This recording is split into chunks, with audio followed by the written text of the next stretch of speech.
Suami saya menampar saya di depan seluruh karyawan restoran. Tepat di dapur yang saya bangun dengan tangan saya sendiri. Darah terasa asin di sudut bibir saya. 20 pasang mata menunduk. Tidak ada yang berani bergerak. Ibu mertua saya berdiri di belakangnya. Tersenyum tipis. Dia baru saja menang. Katanya, mulai malam itu, restoran dan seluruh aset menjadi miliknya. Saya hanya menantu tak tahu diri yang menolak menyerahkan villa peninggalan orang tua saya. Mereka mengusir saya keluar tanpa sepeser pun. Malam itu juga mereka menggelar pesta kemenangan. Tapi mereka lupa satu hal. Restoran itu, villa itu. Bahkan tanah tempat mereka berpesta malam itu. Semuanya atas nama saya. Di atas hitam dan putih. Ayah saya seorang notaris. Sebelum meninggal, dia sudah menyiapkan segalanya. Jadi ketika mereka memaksa saya menandatangani surat penyerahan aset itu, saya hanya diam. Saya biarkan mereka menandatanganinya lebih dulu. Satu tanda tangan, dan seluruh dunia yang mereka rampas mulai runtuh satu persatu di atas kepala mereka sendiri. Halo, sahabat cerita, selamat datang kembali di kanal ini. Malam ini kita akan sama-sama menyaksikan bagaimana sebuah keluarga yang merasa paling berkuasa harus membayar setiap tamparan, setiap hinaan, dengan cara yang paling elegan dan tidak pernah mereka bayangkan. Duduklah yang nyaman.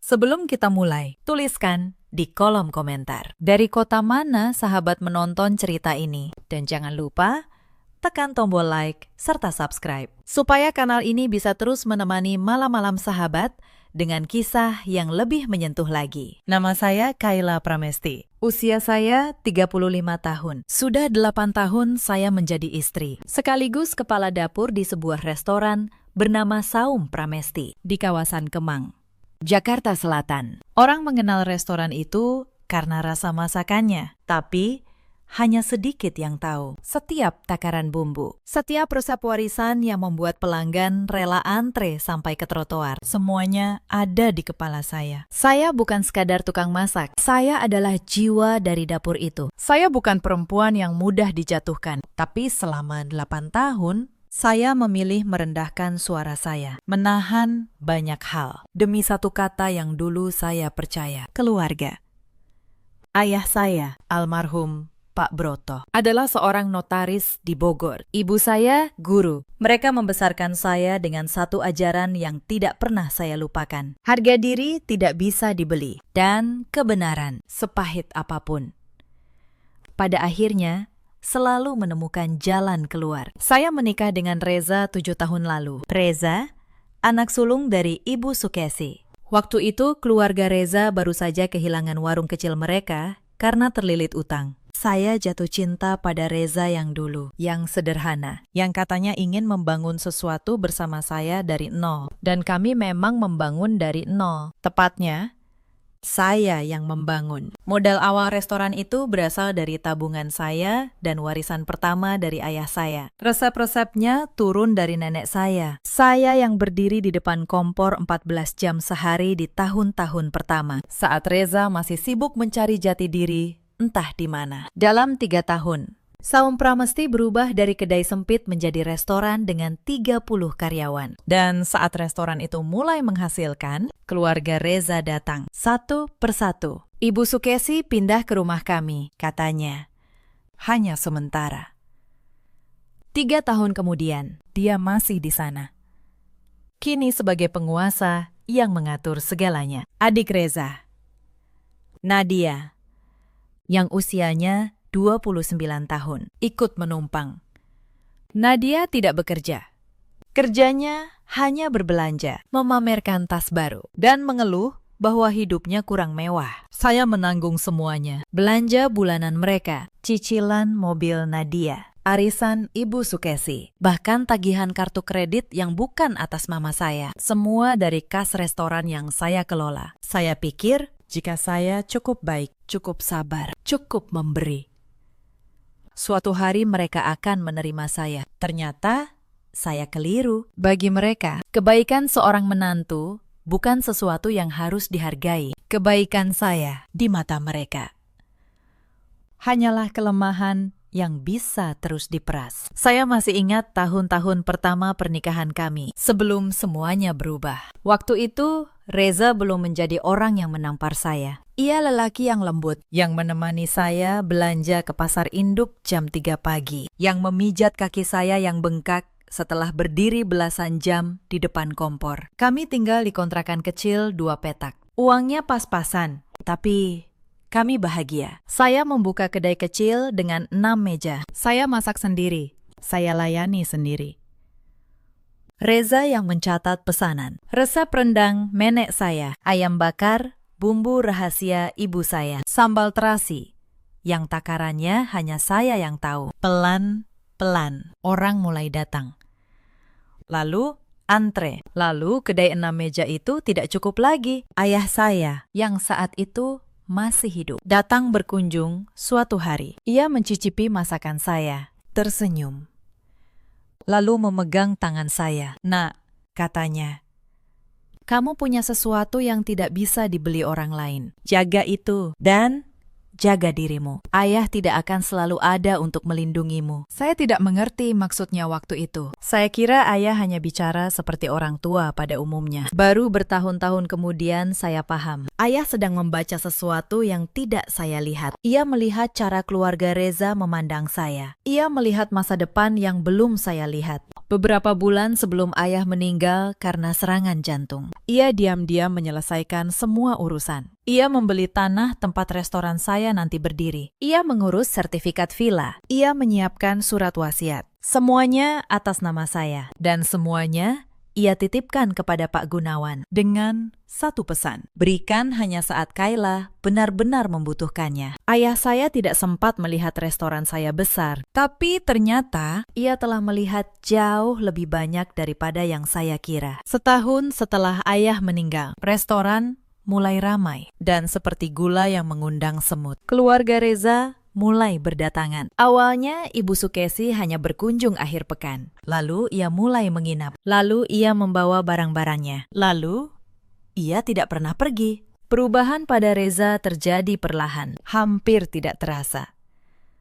Semakin dekat ia dengan ibunya, semakin jauh ia dari saya. Ibunya berbisik terus-menerus di telinganya tentang bagaimana seorang suami harus berkuasa, tentang bagaimana istri yang terlalu mandiri adalah istri yang tidak tahu diri, tentang bagaimana uang restoran seharusnya dikelola oleh keluarga, bukan oleh saya seorang. Dan Reza, yang sejak kecil dididik untuk selalu menuruti setiap kata ibunya, tanpa pernah menyaring kebenaran, perlahan berubah menjadi orang asing di rumah saya sendiri. Saya mencoba bertahan demi janji pernikahan, demi harapan bahwa suatu hari mereka akan berubah. Tapi harapan itu, saya sadari kemudian, hanyalah cara saya menipu diri sendiri. Retakan pertama muncul di suatu sore, sekitar 3 bulan sebelum malam tamparan itu. Saya baru pulang dari pasar induk, membawa 3 peti ikan segar untuk menu akhir pekan. Punggung saya pegal, tangan saya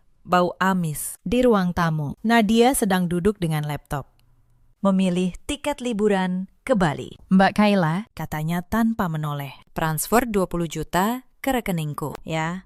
Buat dapet tas. Sekalian tiket." Saya meletakkan peti ikan. "Nadia, uang restoran bukan uang jajan. Itu buat gaji karyawan minggu depan." Nadia akhirnya menoleh. Matanya memandang saya dari atas ke bawah, seolah saya pembantu yang lancang bicara. "Karyawan bisa nunggu. Aku kakak ipar. Masa sama adik ipar aja pelit?" "Saya bukan pelit.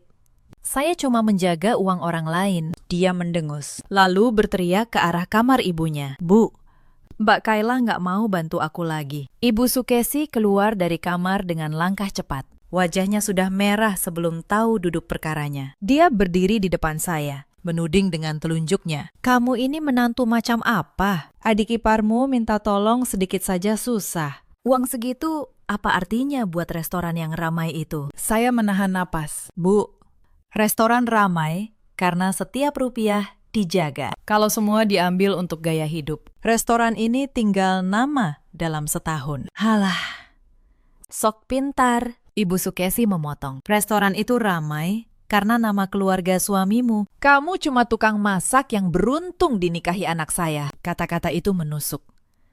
Tapi saya diam. Saya sudah terlalu sering mendengarnya. Malam itu saya tidak marah. Saya hanya merasa dingin. Untuk pertama kalinya, saya sadar satu hal yang selama ini saya tolak untuk saya percayai di rumah ini.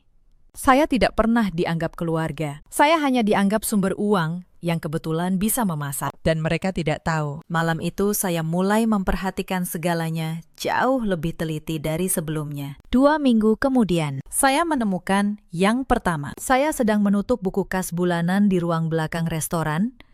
Ketika angka-angka itu tidak cocok. Ada uang keluar sebesar 75 juta rupiah. Ditarik dari rekening operasional restoran. Dengan keterangan yang sengaja dikaburkan. Saya periksa lagi. Sekali, 2 kali. Uang itu ditransfer ke rekening pribadi Reza. Malam itu, saya bertanya kepada Reza baik-baik. Dia sedang berbaring di ranjang, menatap ponselnya. Mas, ada uang 75 juta keluar dari kas restoran ke rekeningmu. Untuk apa? Reza tidak menoleh. Buat ibu. Beliau mau renovasi rumah di kampung. Kenapa nggak bilang dulu ke aku? Itu uang operasional. Mas, barulah dia menoleh. Tapi bukan dengan wajah bersalah, dengan wajah tersinggung. Kayla, itu restoran keluargaku. Aku suamimu. Kepala keluarga. Aku nggak perlu izin kamu buat pakai uang keluargaku sendiri. Keluargaku, bukan keluarga kita. Saya mencatat kata itu diam-diam. Restoran itu aku yang bangun. Mas, modalnya dari tabunganku dan warisan ayahku. Reza bangkit duduk. Suaranya meninggi. Nah, itu masalahnya. Kamu selalu ungkit-ungkit siapa yang bangun. Kamu pikir tanpa nama keluargaku, kamu jadi apa? Perempuan kampung yang cuma bisa masak. Saya terdiam, bukan karena saya tidak punya jawaban, tapi karena saya baru saja melihat dengan sangat jelas siapa laki-laki yang tidur di sebelah saya selama 7 tahun. Yang mereka tidak tahu. Keesokan paginya, saya menelpon satu orang. Seseorang yang sudah lama tidak saya hubungi. Pengacara keluarga ayah saya, Pak Gunawan. Pertemuan dengan Pak Gunawan mengubah segalanya. Kami bertemu di sebuah kafe kecil di Bogor, jauh dari Kemang. Pak Gunawan sudah tua. Rambutnya memutih. Tapi matanya masih setajam dulu. Dia membuka map coklat tebal di atas meja. Kayla, katanya pelan. Ayahmu meninggalkan ini untukmu. Dia berpesan, dokumen ini hanya boleh saya serahkan saat kamu benar-benar membutuhkannya. Sepertinya hari itu sudah tiba. Di dalam map itu ada 3 dokumen. Yang pertama, akta kepemilikan tanah dan bangunan restoran Saung Pramesti atas nama Kayla Pramesti. Yang kedua, sertifikat villa di Puncak, juga atas nama saya. Yang ketiga, sebuah surat wasiat ayah saya sebelum meninggal. Diam-diam telah mengurus semuanya. Villa itu bukan sekedar warisan. Ayah membelinya dari hasil kerja kerasnya dan menamainya atas nama saya sejak awal. Dan tanah restoran yang saya kira dulu kami sewa, ternyata telah dibeli ayah saya secara diam-diam dan dihibahkan kepada saya melalui akta notaris yang sah. Selama ini, keluarga Reza mengira restoran itu berdiri di atas tanah keluarga mereka. Mereka salah. Mereka hidup, makan, dan berkuasa di atas tanah yang seluruhnya milik saya secara hukum. Ayahmu tahu, Kayla, kata Pak Gunawan. Beliau tidak pernah percaya pada keluarga suamimu. Beliau menyiapkan perisai ini jauh-jauh hari. Saya memegang dokumen itu dengan tangan gemetar. Bukan karena takut, tapi karena untuk pertama kalinya dalam bertahun-tahun, saya merasa ayah saya sedang berdiri di samping saya, melindungi saya. Bahkan dari alam yang lain. Saya menyimpan salinan dokumen itu di tempat yang aman, yang asli, tetap di tangan Pak Gunawan. Lalu saya pulang, tersenyum. Dan berpura-pura tidak terjadi apa-apa. Mereka pikir mereka sedang memiskinkan saya. Padahal tanpa mereka sadari. Setiap hari, mereka semakin dalam menggali lubang untuk diri mereka sendiri. Setelah hari itu, saya menjadi orang yang lebih tenang. Dan ketenangan saya, anehnya, justru membuat mereka semakin berani. Suatu pagi, saya menemukan seorang perempuan asing berdiri di dapur restoran saya, mengenakan celemek, ikut mencicipi masakan. Ibu Sukesi memperkenalkannya dengan bangga. Ini Bu Yanti, koki baru. Mulai sekarang, dia yang pegang dapur. Kamu, Kayla, cukup di kasir saja atau di rumah. Saya menatap Bu Yanti. Perempuan itu tampak canggung, tahu betul dia sedang dipakai untuk menggeser saya. Bu, kata saya, tenang, resep restoran ini ada di kepala saya, bukan di buku. Kalau saya mundur dari dapur, dalam seminggu, pelanggan akan tahu bedanya. Ibu Sukesi tertawa mengejek. Sombong sekali kamu. Masakan? Cuma masakan. Siapapun bisa. Jangan merasa paling penting di rumah orang. Di rumah orang. Sekali lagi, saya hanya mengangguk pelan dan mundur. Dalam 10 hari, terjadi persis seperti yang saya katakan. Rasa masakan berubah. Pelanggan setia mulai mengeluh di media sosial. Ulasan bintang 5 berubah menjadi bintang 2. Antrean yang dulu mengular, kini menyusut menjadi meja-meja kosong. Tapi bukannya menyadari kesalahan, Ibu Sukesi dan Nadia justru menyalahkan saya. Katanya, saya sengaja membocorkan resep yang salah. Katanya, saya menyabotase dari dalam. Puncaknya terjadi saat jam makan siang yang sepi. Nadia melempar sebuah piring ke lantai dekat kaki saya. Piring itu pecah berkeping-keping. Ini semua gara-gara kamu, teriaknya.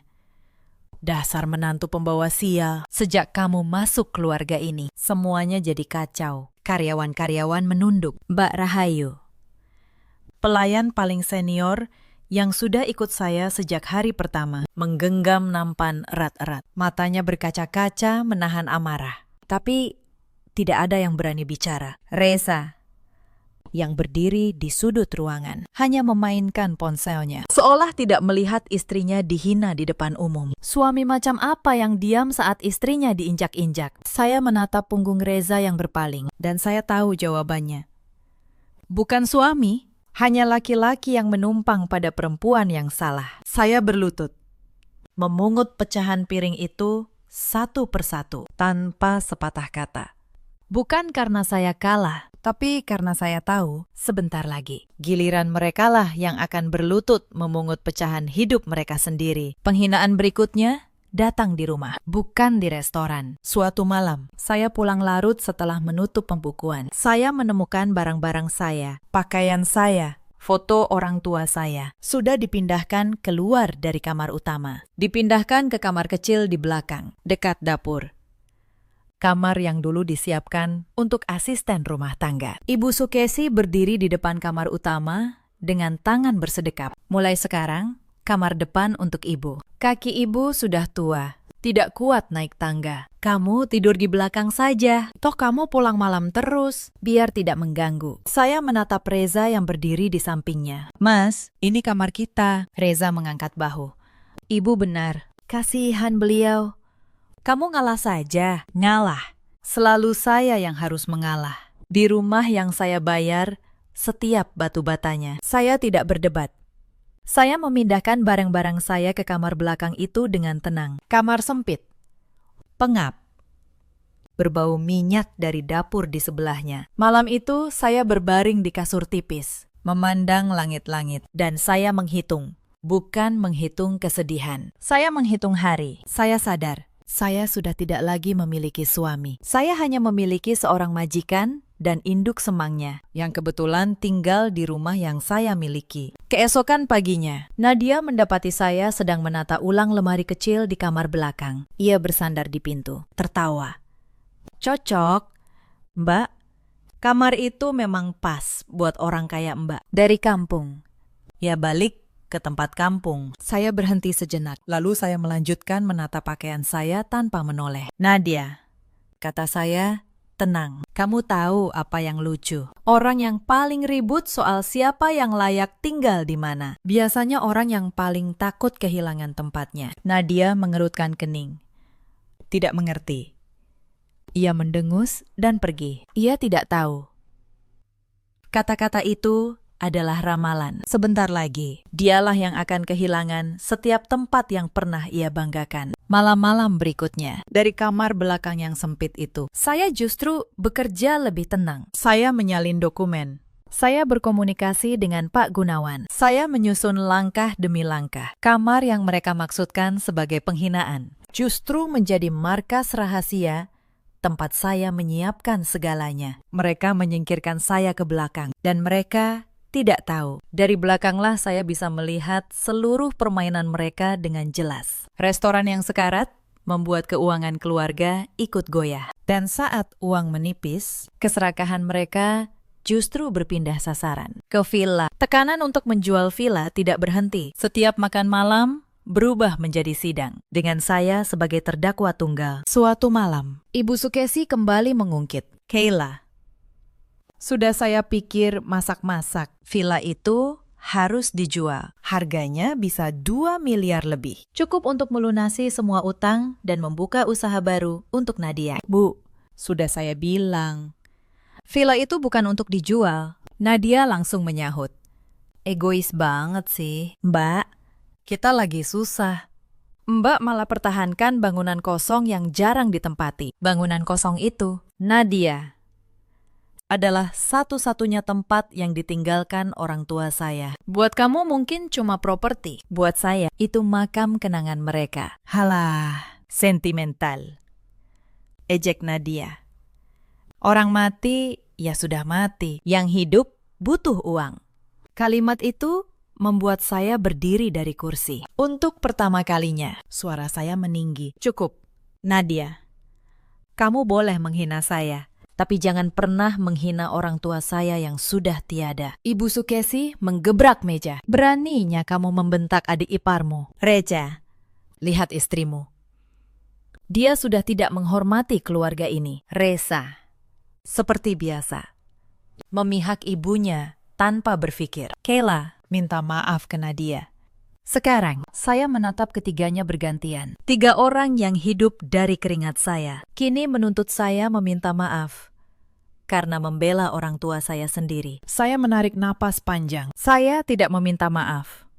Saya hanya berkata satu hal. Saya rasa kita semua perlu belajar apa arti menghormati. Dan pelajaran itu, cepat atau lambat, akan datang untuk kita semua. Saya meninggalkan meja makan malam itu dengan piring saya yang masih penuh. Di belakang saya, mereka masih menggerutu, menyebut saya menantu sombong yang tidak tahu diri. Mereka tidak tahu bahwa setiap hinaan itu sedang saya simpan, bukan di hati, tapi di dalam map yang menunggu harinya. Villa di puncak itu satu-satunya tempat yang masih terasa milik saya sepenuhnya. Kenangan ayah dan ibu ada di sana. Saya sering ke sana sendirian saat hati saya lelah. Malam itu, saat makan malam, Ibu Sukesi meletakkan sebuah map di atas meja. Isinya, surat pernyataan penyerahan hak atas villa. Tanda tangani ini, katanya.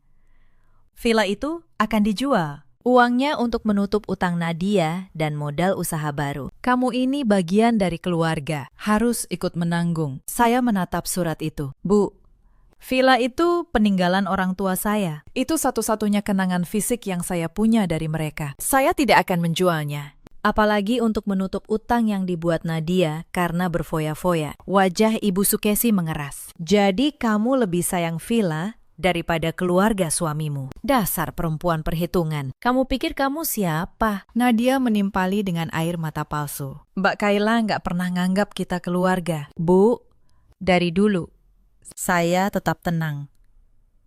Saya sudah memberikan tenaga saya, waktu saya, dan hampir seluruh penghasilan saya untuk keluarga ini selama 7 tahun. Tapi villa itu batas saya, dan Nadia harus belajar bertanggung jawab atas perbuatannya sendiri. Kalimat terakhir itulah yang meledakkan segalanya. Reza, yang sedari tadi diam, tiba-tiba menggebrak meja. Cukup.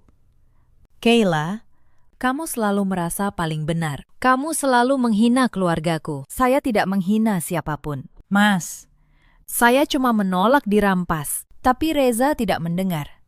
Bagi Reza, air mata ibunya adalah kebenaran mutlak, dan penolakan saya adalah pemberontakan yang harus dihukum. Malam itu berakhir tanpa penyelesaian. Tapi saya tahu ini baru permulaan. Saya menelpon Pak Gunawan malam itu juga dan mengabarkan satu hal. Waktunya hampir tiba. Lebaran tahun itu menjadi salah satu penghinaan terberat yang pernah saya terima. Rumah kami penuh oleh keluarga besar Ibu Sukesi. Puluhan orang datang, menginap, makan, dan semuanya saya yang menyiapkan. Selama 3 hari, saya nyaris tidak tidur. Saya memasak untuk 30 orang, mencuci, membereskan. Sementara Nadia hanya sibuk berfoto dengan baju baru dan Ibu Sukesi duduk memamerkan menantunya seolah saya adalah pembantu yang beruntung. Di hari kedua, saat semua berkumpul di ruang makan, salah seorang kerabat bertanya, siapa saya? Sebelum saya sempat menjawab, Ibu Sukesi menyahut sambil tertawa. Oh,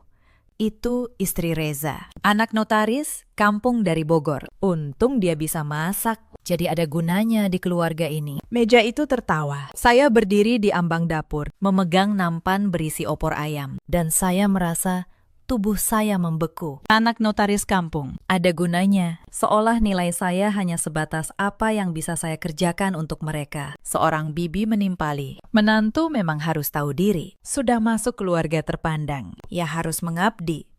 Saya meletakkan nampan itu perlahan. Saya tersenyum sopan. Meski di dalam dada saya, sesuatu retak lebih dalam. Saya kembali ke dapur dan Mbak Rahayu, yang kebetulan datang membantu hari itu, melihat mata saya yang berkaca. Mbak Kayla, nggak apa-apa, bisiknya. Saya menggeleng. Nggak apa-apa.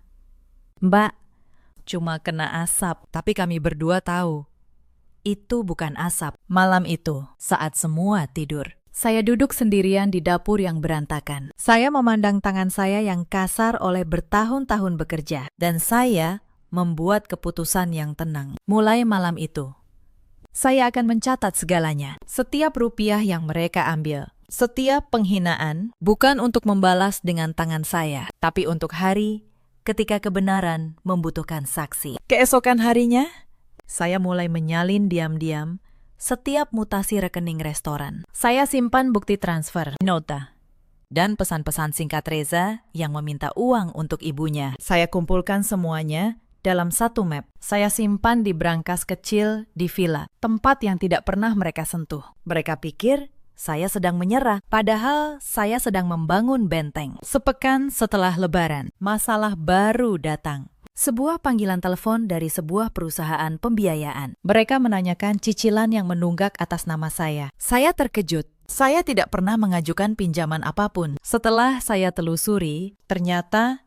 Nadia telah menggunakan data saya, kartu identitas yang pernah saya titipkan untuk urusan restoran, untuk mengajukan pinjaman puluhan juta rupiah. Dan cicilannya kini menunggak, mengancam nama baik saya. Saya menemui Ibu Sukesi dengan tenang. Bu, Nadia memakai identitas saya untuk berutang. Ini namanya penipuan. Saya bisa melaporkannya. Ibu Sukesi malah membentak. Kamu mau memenjarakan adik iparmu sendiri. Dasar menantu tidak berperasaan. Utang segitu saja diributkan. Kamu kan kaya. Saya bukan kaya. Bu, saya bekerja. Dan saya tidak pernah setuju identitas saya dipakai. Sudah.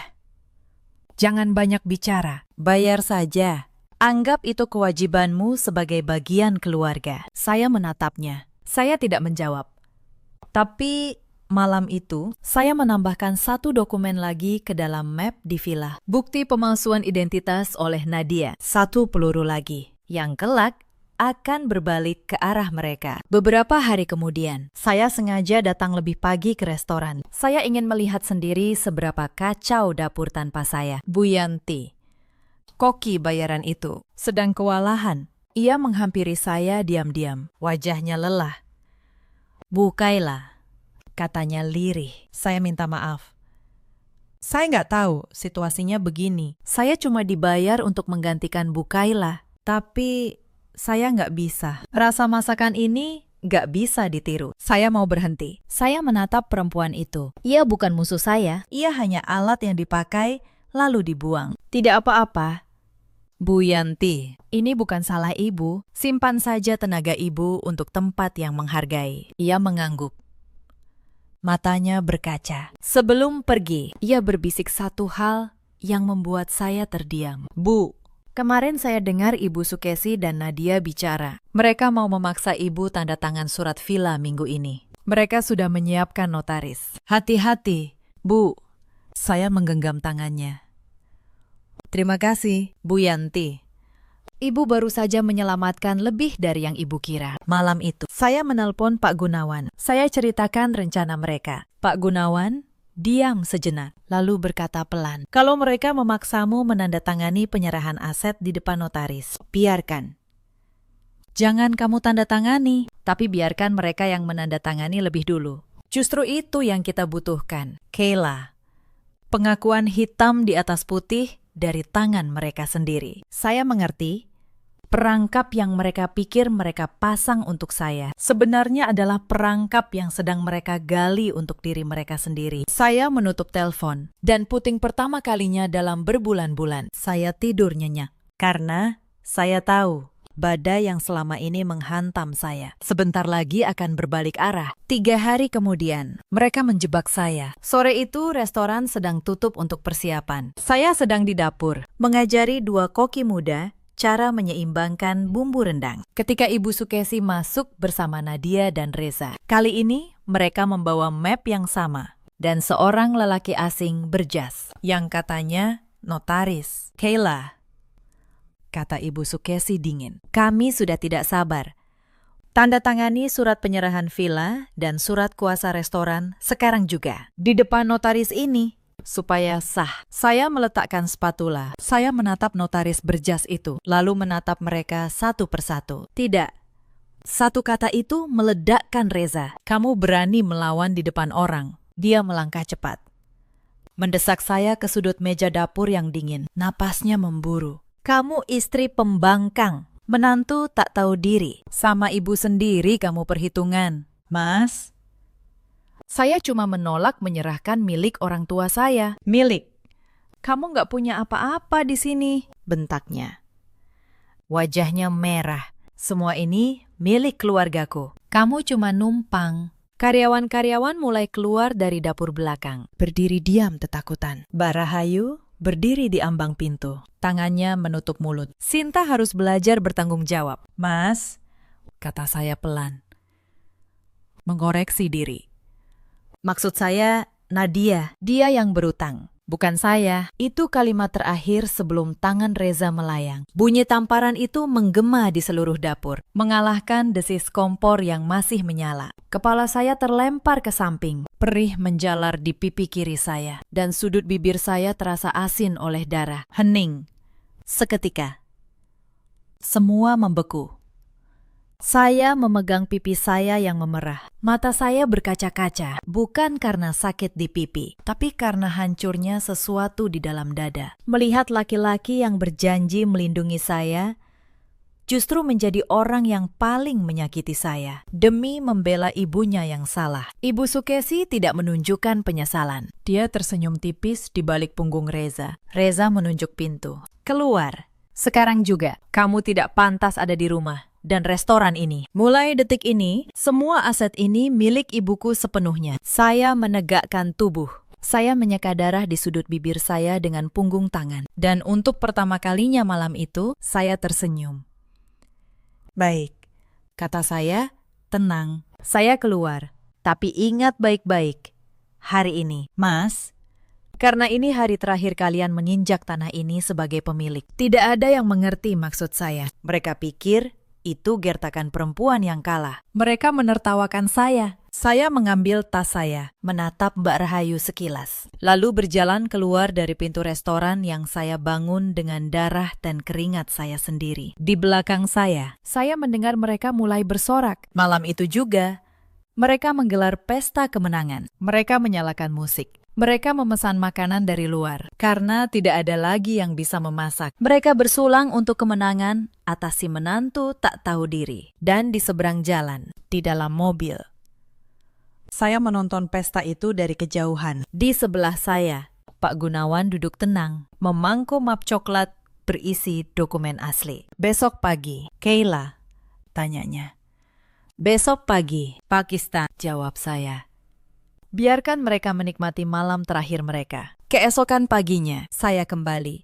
Tapi kali ini, saya tidak datang sebagai menantu yang memohon. Saya datang mengenakan blazer merah, ditemani Pak Gunawan dan 2 orang dari kantornya. Restoran baru saja buka. Ibu Sukesi sedang duduk di meja utama, menghitung uang. Nadia sedang bercermin. Reza sedang memberi perintah pada karyawan dengan gaya seorang bos baru. Saat mereka melihat saya, wajah mereka berubah dari terkejut menjadi geram. Kamu berani datang lagi? Ibu Sukesi berdiri. Satpam, usir dia.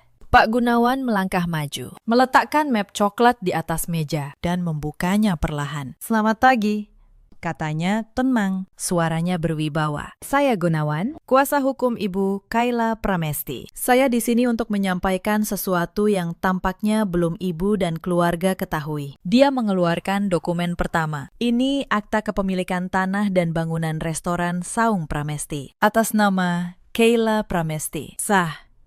Tercatat di Badan Pertanahan Nasional. Wajah Ibu Sukesi memucat. Dia mengeluarkan dokumen kedua. Ini sertifikat villa di Puncak, juga atas nama Kayla Pramesti, sejak 7 tahun lalu. Villa itu tidak pernah menjadi milik keluarga ini. Tidak pernah bisa Ibu jual. Nadia menjatuhkan cerminnya. Dan ini, Pak Gunawan mengangkat dokumen ketiga. Adalah surat penyerahan aset yang kemarin Ibu, Saudara Reza, dan Saudari Nadia tanda tangani di depan notaris. Menariknya, karena Ibu Kayla tidak pernah ikut menandatanganinya. Sementara kalian bertiga sudah menandatangani pengakuan bahwa aset ini akan diserahkan. Dokumen ini justru menjadi bukti sah bahwa kalian mengakui restoran ini bukan milik kalian dan berupaya menguasainya tanpa hak. Ruangan itu sunyi. Reza berdiri kaku. Wajahnya seputih kertas. Itu tidak mungkin. Bisik Ibu Sukesi, tanah ini, restoran ini, semuanya milik Ibu Kayla, kata Pak Gunawan. Ayah beliau, almarhum Pak Broto, seorang notaris, telah mengatur semuanya jauh sebelum meninggal. Beliau membeli tanah ini dan menghibahkannya kepada putrinya. Selama 7 tahun, kalian tinggal, makan, dan berpesta di atas tanah milik perempuan yang kalian usir kemarin malam. Saya melangkah maju. Untuk pertama kalinya, saya menatap mereka bertiga dari atas, bukan dari bawah. Aku sudah menjual berlian, kata kalian kemarin. Bukan. Kalian membuang berlian dan berebut memungut kaca. Restoran ini, tanah ini, villa itu, semuanya milikku secara hukum. Dan mulai hari ini, kalian bukan pemilik. Kalian penghuni tanpa izin. Ibu Sukesi jatuh terduduk di kursi. Nadia mulai menangis. Kali ini air mata yang sungguhan. Reza melangkah ke arah saya. Tangannya terangkat. Hendak memohon. Kayla, tunggu. Kita bisa bicara. Aku suamimu. Saya mengangkat tangan saya, menghentikannya. Kamu berhenti jadi suamiku saat tanganmu menampar wajahku di depan karyawanku sendiri. Surat gugatan cerai sudah disiapkan Pak Gunawan. Begitu juga laporan atas penggelapan dana restoran dan percobaan penguasaan aset secara melawan hukum. Reza terjatuh berlutut di lantai restoran yang dulu ia klaim sebagai miliknya. Kayla, tolong, aku salah, aku hilaf. Jangan lakukan ini. Kita bisa mulai lagi. Saya memandangnya. Laki-laki yang dulu saya cintai, kini bersimpuh di kaki saya. Memohon. Dan anehnya, saya tidak merasakan kemenangan. Saya hanya merasa lelah. Lelah oleh 7 tahun yang saya buang untuk orang yang tidak pernah benar-benar berdiri di samping saya. Mas, kata saya pelan, kamu tahu kapan kita bisa mulai lagi. Saat kamu memilih untuk membela kebenaran, bukan air mata ibumu. Saat kamu bertanya lebih dulu apa yang terjadi sebelum tanganmu terangkat. Tapi kamu tidak pernah memilih itu, bahkan sekalipun. Ibu Sukesi ikut memohon. Suaranya yang dulu selalu tinggi, kini bergetar. Kayla, kami keluargamu. Masa kamu tega membiarkan kami di jalanan? Saya menoleh padanya. Bu, 7 tahun saya memanggil ibu dengan sebutan ibu. 7 tahun saya membiayai hidup ibu. Dan dalam 7 tahun itu, satu kali pun ibu tidak pernah menganggap saya keluarga. Sekarang, saat ibu kehilangan segalanya, barulah kata keluarga itu keluar dari mulut ibu. Sayang sekali, Bu, terlambat. Saya berbalik kepada Pak Gunawan. Lanjutkan prosesnya. Pakistan. Proses hukum berjalan seperti mesin yang tidak bisa dihentikan. Di ruang sidang, semua bukti dibeberkan. Rekening koran yang menunjukkan aliran dana yang ditarik Reza. Bukti pemalsuan identitas oleh Nadia untuk pinjaman. Akta dan sertifikat yang tak terbantahkan atas nama saya. Dan surat pengakuan yang mereka tanda tangani sendiri. Pengacara yang mereka sewa dengan sisa uang terakhir tidak bisa berbuat apa-apa. Tidak ada celah. Ayah saya, seorang notaris, telah menyusun perisai itu terlalu rapi. Hakim mengetuk palu. Reza dinyatakan bersalah atas penggelapan dan dijatuhi hukuman penjara. Nadia terancam kasus terpisah atas pemalsuan identitas. Dan hanya lolos dari penjara karena saya memilih untuk tidak melanjutkan tuntutan itu. Bukan karena kasihan, tapi karena saya tidak ingin membuang lebih banyak waktu saya untuk mereka. Perceraian saya dan Reza disahkan, dan seluruh aset yang memang tidak pernah menjadi milik mereka tetap utuh di tangan saya. Saat saya keluar dari gedung pengadilan hari itu, langit Jakarta cerah. Saya berdiri di anak tangga, menarik napas panjang, dan untuk pertama kalinya dalam bertahun-tahun, dada saya terasa ringan. Beban yang selama ini saya pikul tanpa saya sadari akhirnya turun dari pundak saya. Yang terjadi setelah itu berjalan cepat dan semuanya sesuai hukum. Pengadilan tidak butuh waktu lama. Bukti-buktinya terlalu jelas. Akta atas nama saya, sertifikat atas nama saya, rekening koran yang menunjukkan 75 juta ditarik Reza tanpa hak, ditambah ratusan juta lain selama bertahun-tahun. Bahkan surat yang mereka tanda tangani sendiri berbalik menjadi pengakuan. Reza terbukti melakukan penggelapan karena nilainya besar dan berulang. Ia dijatuhi hukuman penjara. Perceraian kami disahkan, dan karena seluruh aset memang atas nama saya, ia keluar dari pernikahan itu persis seperti saat ia masuk, tanpa apa-apa. Ibu Sukesi dan Nadia diberi waktu 30 hari untuk mengosongkan rumah dan restoran. Mereka sempat mencoba melawan, mencari pengacara, menyebar cerita bahwa sayalah menantu jahat yang merebut harta keluarga. Tapi tidak ada satupun dokumen yang berpihak pada mereka, karena memang tidak pernah ada. Utang Nadia yang selama ini ditutupi oleh uang restoran, kini menghantamnya tanpa perisai. Rumah yang dulu ia tinggali dengan angkuh harus ia tinggalkan. Ia yang dulu mencibir saya sebagai perempuan kampung, kini harus mengontrak petak sempit di pinggiran kota. Saya tidak pernah menyentuh mereka. Saya tidak perlu. Mereka hancur oleh keserakahan yang mereka tanam sendiri. Setiap batu yang mereka lempar ke arah saya jatuh kembali menimpa kepala mereka. Itulah keadilan yang paling murni. Keadilan yang datang bukan dari dendam saya, tapi dari kebenaran yang selama ini mereka injak. Ada satu momen yang tidak akan pernah saya lupakan. Di hari terakhir, Ibu Sukesi mengosongkan rumah. Ia berdiri di depan saya. Tubuhnya yang dulu tegak kini membungkuk. Kayla, suaranya bergetar. Maafkan ibu. Kita ini keluarga. Saya menatapnya lama. Dulu. Kata keluarga itu adalah rantai yang mereka pakai untuk memeras saya. Saya bisa saja membalas persis seperti yang ia lakukan pada saya. Mengusirnya sambil tertawa. Menghinanya di depan orang banyak. Tapi saya tidak melakukannya. Bu, kata saya pelan.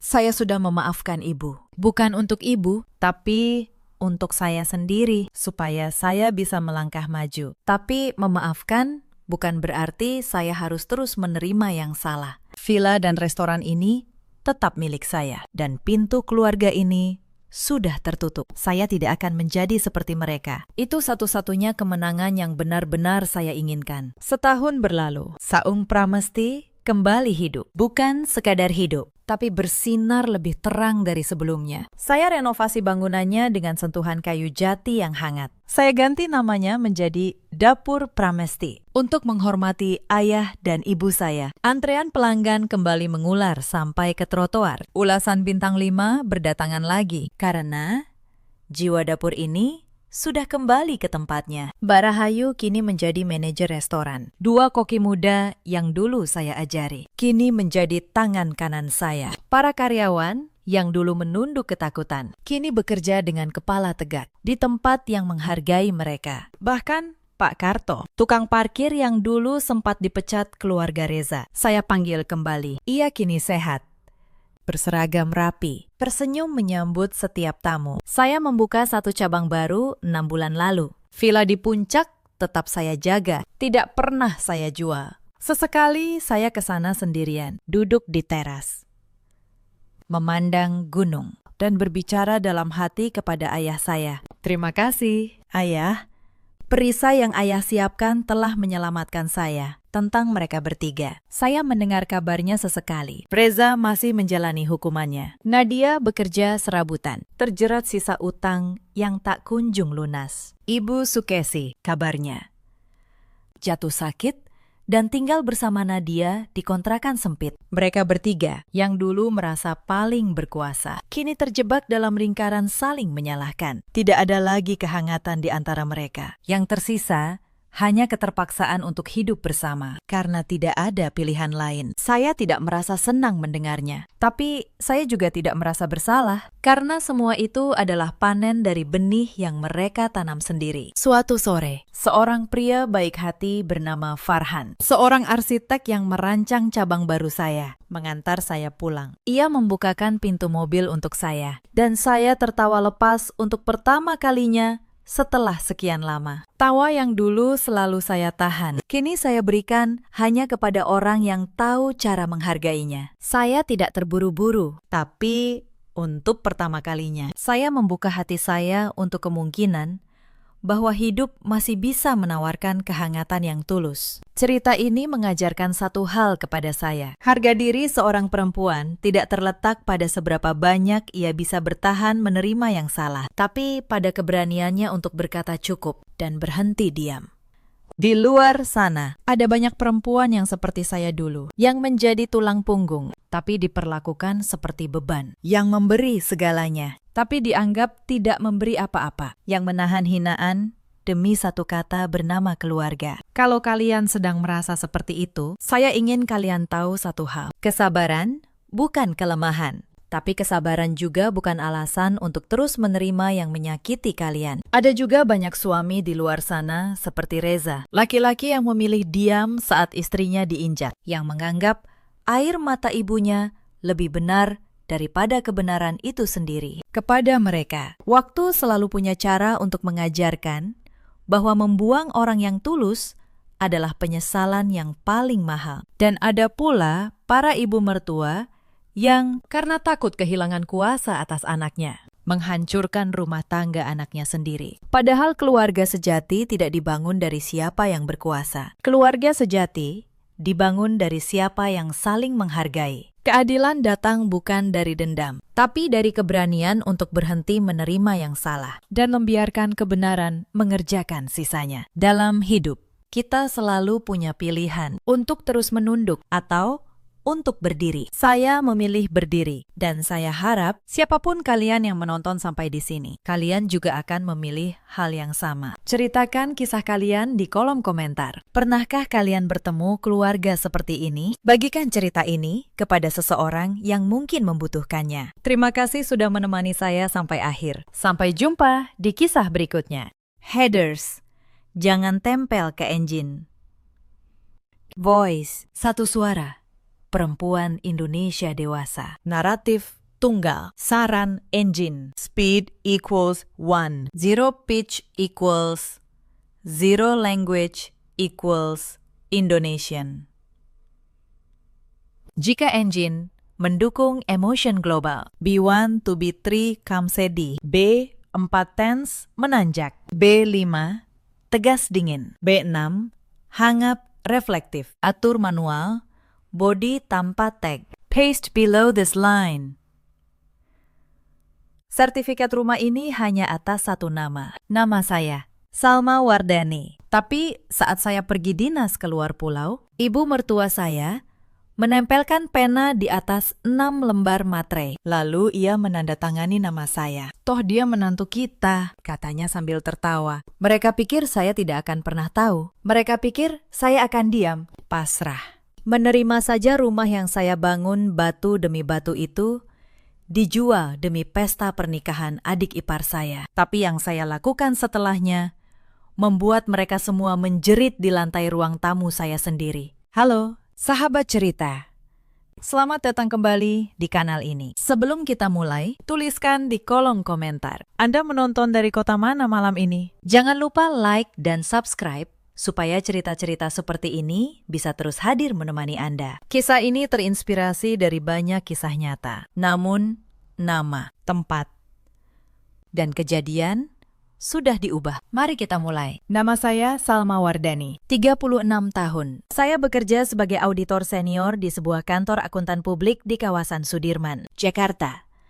Spesialisasi saya audit aset dan konsultasi pajak properti. Sudah 12 tahun saya menggeluti angka, dokumen, dan sertifikat. Saya tahu betul satu hal yang banyak orang lupakan. Kertas tidak pernah berbohong. Saya membangun semuanya sendiri, batu demi batu, tanpa warisan, tanpa pinjaman dari siapapun. Rumah tempat saya tinggal adalah bukti paling nyata dari itu. 2 lantai, desain minimalis modern, di sebuah kompleks elit di kawasan Pondok Indah. Halaman belakang yang terawat, kolam kecil yang memantulkan cahaya lampu di malam hari. Saya membelinya dengan bonus dan tabungan saya sendiri. Bertahun-tahun sebelum saya menikah dengan Bramantio. Sertifikatnya atas nama saya, hanya saya. Itu harta bawaan. Saya yang membeli, saya yang membayar lunas. Jauh sebelum ada cincin di jari saya. Suami saya, Bramantio. Saya memanggilnya Mas Bram. 40 tahun. Ia bekerja sebagai teknisi di sebuah perusahaan minyak di Anjungan Lepas Pantai. Pekerjaannya menuntut ia pergi berminggu-minggu, pulang sebentar, lalu berangkat lagi. Saya dulu mengira jarak itu yang membuat kami renggang. Belakangan saya tahu, bukan jarak yang menjadi masalah, tapi siapa yang ia dengarkan saat ia tidak bersama saya. Karena di belakang saya ada 2 orang yang tidak pernah berhenti menghitung apa yang saya miliki. Ibu mertua saya, Bu Sutina, 60 tahun, di permukaan.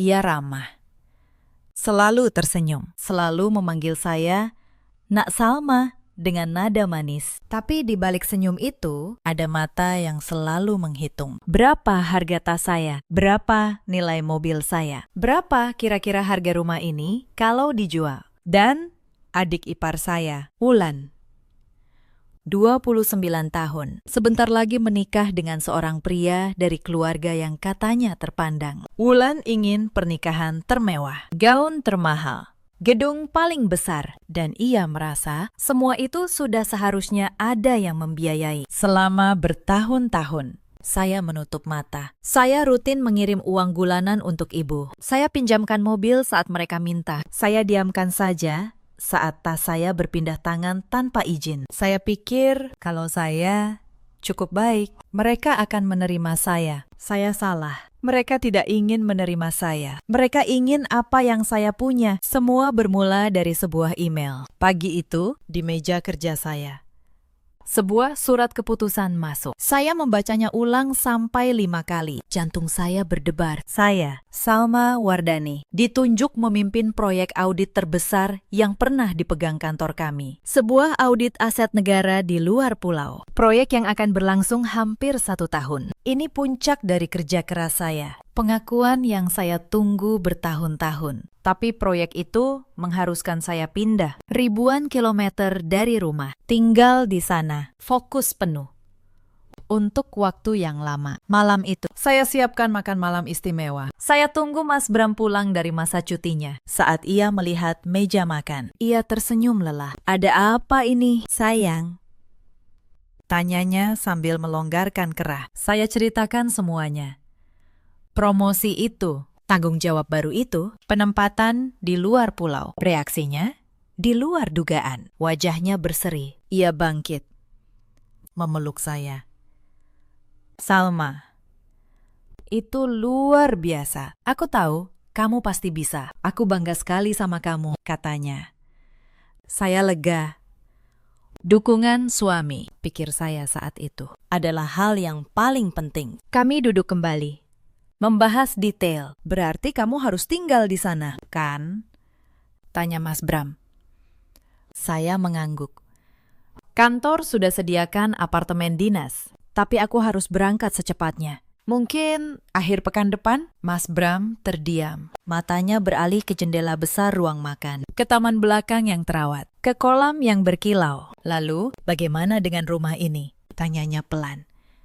Pertanyaan itu juga sudah ada di kepala saya. Aku sudah pikirkan. Aku mau sewa jasa kebersihan profesional. Datang seminggu sekali. Dan minta satpam kompleks lebih sering patroli. Ia tampak berpikir. Lalu ia mengusulkan sesuatu yang terdengar wajar. Bagaimana kalau Ibu dan Wulan saja yang sesekali menengok? Mereka bisa datang beberapa hari sekali. Nyalakan lampu.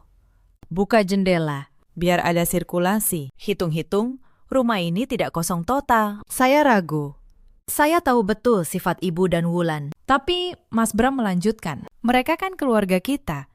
Sal, siapa lagi yang bisa kita percaya kalau bukan keluarga sendiri? Logikanya terdengar masuk akal. Mungkin, pikir saya.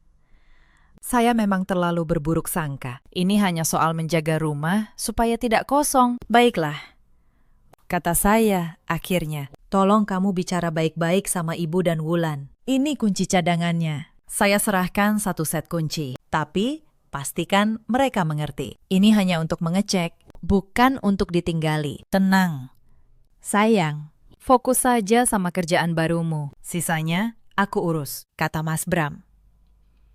Menggenggam tangan saya. Hari-hari menjelang keberangkatan berlalu dalam kesibukan. Saya mengemasi barang, serah terima pekerjaan lama, memberi arahan terakhir. Sehari sebelum saya berangkat, ponsel saya berdering. Nama Bu Sutinah muncul di layar. Halo, Bu. Ada apa? Sapa saya ramah, sambil melipat pakaian terakhir. Tidak apa-apa. Nak Salma, suaranya terdengar aneh. Sedikit terlalu manis. Ibu dengar dari Bram, kamu jadi berangkat besok. Selamat ya, sukses selalu. Iya. Bu, terima kasih doanya. Maaf, belum sempat mampir pamitan. Tidak apa. Ibu mengerti, orang sibuk. Ada jeda sebentar. Ibu cuma mau memastikan satu hal. Rumah itu benar-benar akan kosong, ya. Tidak ada asisten atau siapapun yang menginap. Pertanyaan itu terasa janggal. Iya, Bu. Kosong. Makanya, saya titip Mas Bram, minta tolong Ibu dan Wulan sesekali menengok. Tentu, itu sudah kewajiban kami. Menjaga aset keluarga, sahut Bu Sutinah. Cepat. Terlalu cepat, aset keluarga. Kata itu menggantung di telinga saya setelah panggilan ditutup. Rumah ini aset saya, bukan aset keluarga Bram. Mungkin saya salah dengar. Mungkin Ibu hanya keliru memilih kata. Saya usir firasat itu. Esok. Hari besar menanti. Keesokan harinya, Mas Bram mengantar saya ke bandara. Perpisahan kami hangat. Jaga diri baik-baik. Kabari aku begitu sampai, katanya. Soal rumah, jangan khawatir. Semua aman.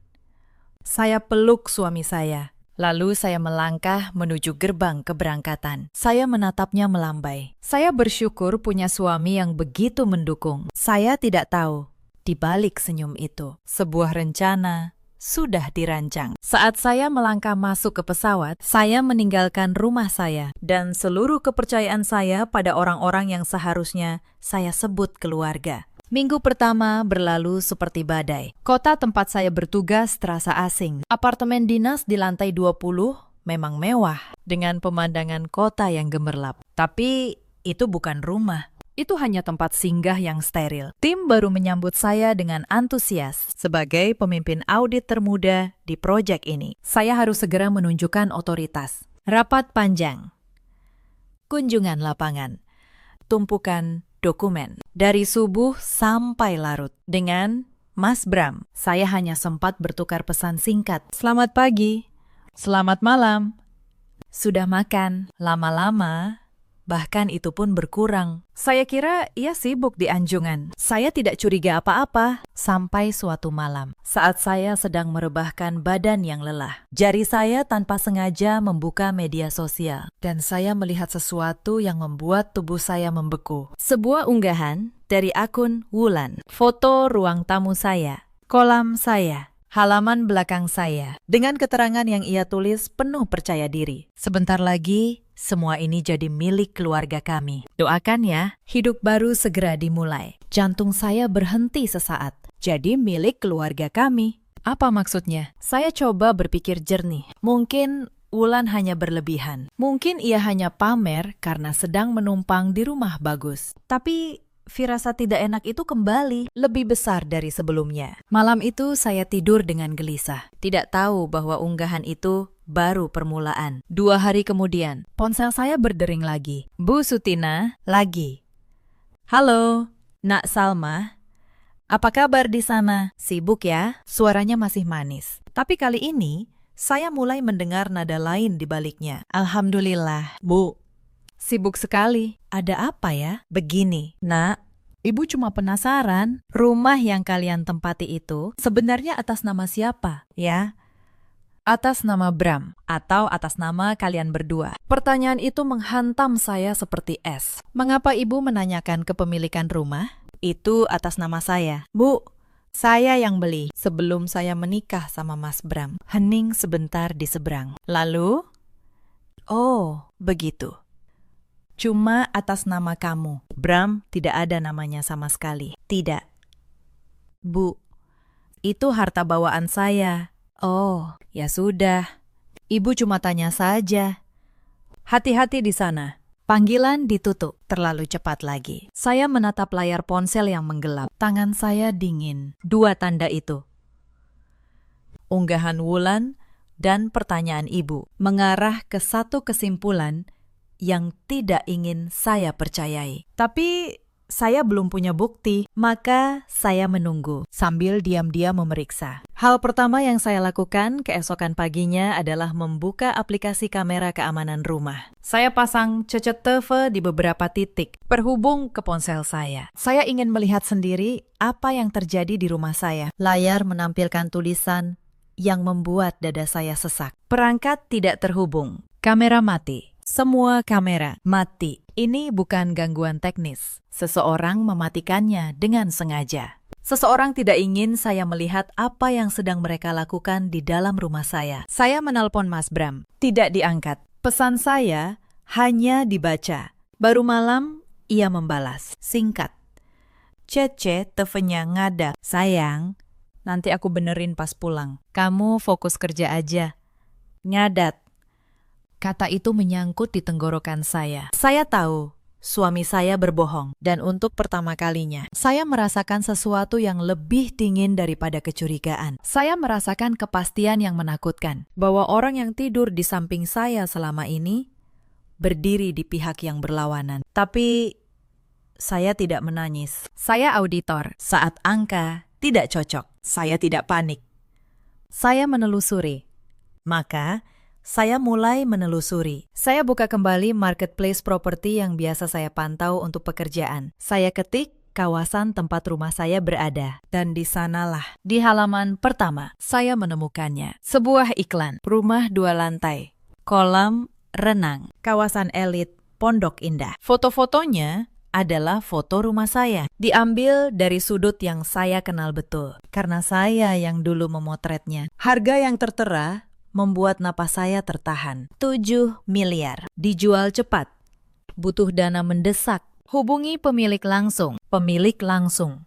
Di bawahnya, nomor telepon Wulan. Saya duduk diam di apartemen dinas saya yang sunyi. Di luar jendela, kota bersinar, acuh tak acuh. Mereka menjual rumah saya. Rumah yang saya bangun dengan tangan saya sendiri. Dijual untuk membiayai pesta seseorang yang bahkan tidak pernah benar-benar menganggap saya keluarga. Malam itu juga, telepon dari Bu Sutinah datang untuk ketiga kalinya. Tapi nadanya sudah berbeda. Topeng manis itu mulai retak. Salma, katanya, tanpa nak lagi. Ibu mau bicara serius. Kamu tahu, keluarga ini sedang butuh. Pernikahan Wulan itu butuh biaya besar, dan Bram juga ada keperluan. Keperluan apa, Bu?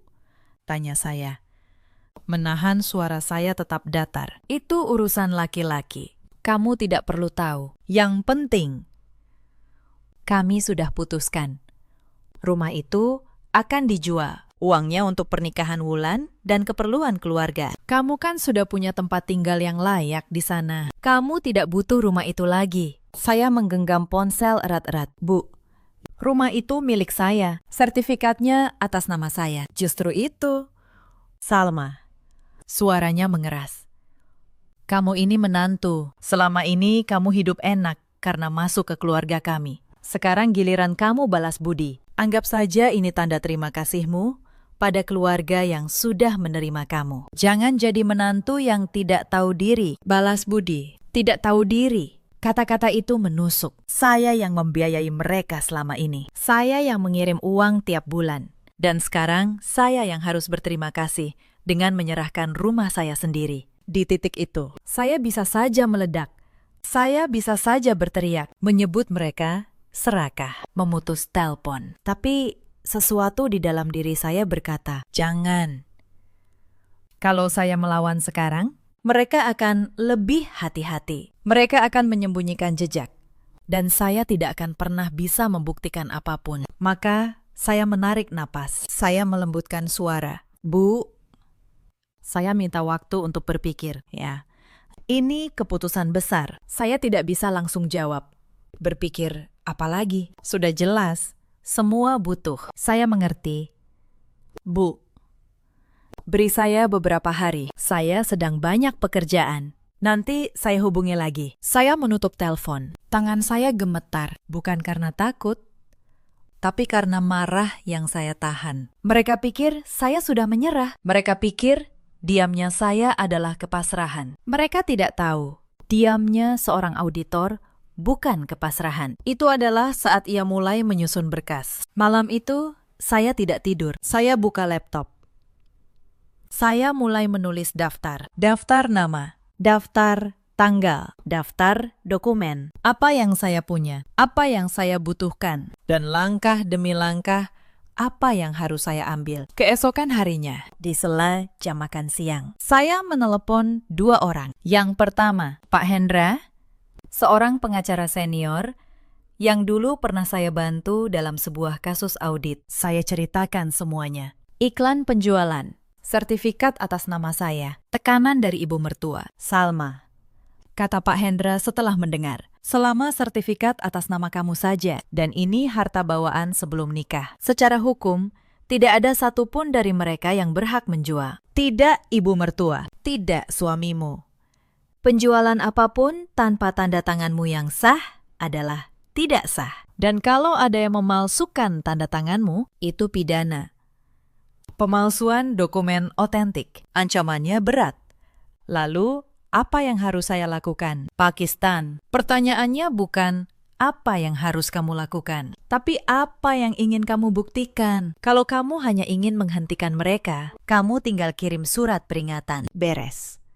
Tapi kalau kamu ingin mereka mempertanggungjawabkan apa yang sudah mereka rencanakan, kamu harus biarkan mereka melangkah lebih jauh, sampai garis yang tidak bisa mereka tarik kembali. Saya terdiam. Saya tahu apa artinya, membiarkan mereka melangkah, membiarkan mereka mengira saya tidak melawan, sampai mereka melakukan sesuatu yang tidak bisa mereka sangka. Saya mau mereka bertanggung jawab. Pakistan, kata saya pelan, atas semuanya. Orang kedua yang saya hubungi adalah Mbak Ratih, sahabat saya sejak kuliah. Kini seorang notaris sekaligus pejabat pembuat akta tanah. Orang yang tahu persis bagaimana sebuah transaksi properti harus berjalan. Dan di mana titik-titik yang bisa membongkar sebuah penipuan. Ratih, kata saya, aku butuh bantuanmu. Tapi ini bukan urusan biasa. Aku perlu kamu jelaskan padaku, langkah demi langkah, bagaimana sebuah jual beli rumah bisa dianggap sah. Dan apa yang terjadi kalau pemilik aslinya tidak pernah hadir? Mbak Ratih diam sejenak. Lalu ia bertanya dengan suara yang berubah serius. Salma, ini soal rumahmu, kan? Ada yang mencoba menjualnya tanpa kamu. Saya tidak menjawab. Tapi diam, saya sudah cukup. Baik, kata Mbak Rati. Dengar baik-baik, dalam jual beli tanah dan bangunan, ada satu hal yang tidak bisa dilewati. Penjual yang sah harus hadir sendiri di hadapan PPAT, harus menunjukkan identitas asli, harus menandatangani akta di depan mata pejabat, tidak bisa diwakilkan tanpa surat kuasa yang juga sah. Kalau sertifikat atas nama kamu, maka kamu dan hanya kamu yang bisa menandatangani penjualan itu. Siapapun yang memalsukan tanda tanganmu untuk seolah-olah menjual, mereka melanggar pidana berat. Pemalsuan, penipuan. Bisa sampai pencucian uang kalau uangnya mengalir. Saya mencatat setiap kata, dan saat itulah sebuah rencana mulai terbentuk di kepala saya. Sebuah rencana yang dingin, rapi, dan sabar. Rati, kata saya akhirnya, kalau ada seseorang yang berpura-pura menjadi pembeli serius, datang melihat rumah, menawar, dan meminta pemilik asli untuk menandatangani dokumen, apa yang akan dilakukan orang-orang yang serakah itu, menurutmu? Di seberang sana, Mbak Rati terdiam lama. Lalu saya dengar ia menghela napas. Salma, kamu sedang menyiapkan sesuatu, kan? Aku hanya ingin tahu seberapa jauh mereka berani melangkah, kata saya. Dan aku ingin setiap langkah itu tercatat. Selama 2 minggu berikutnya, saya menjalani 2 kehidupan. Di siang hari, saya auditor yang memimpin proyek besar, tegas dan profesional. Di malam hari, saya seseorang yang sedang menyusun jebakan untuk keluarganya sendiri. Saya bekerja sama dengan Pak Hendra dan Mbak Rati. Kami siapkan segalanya.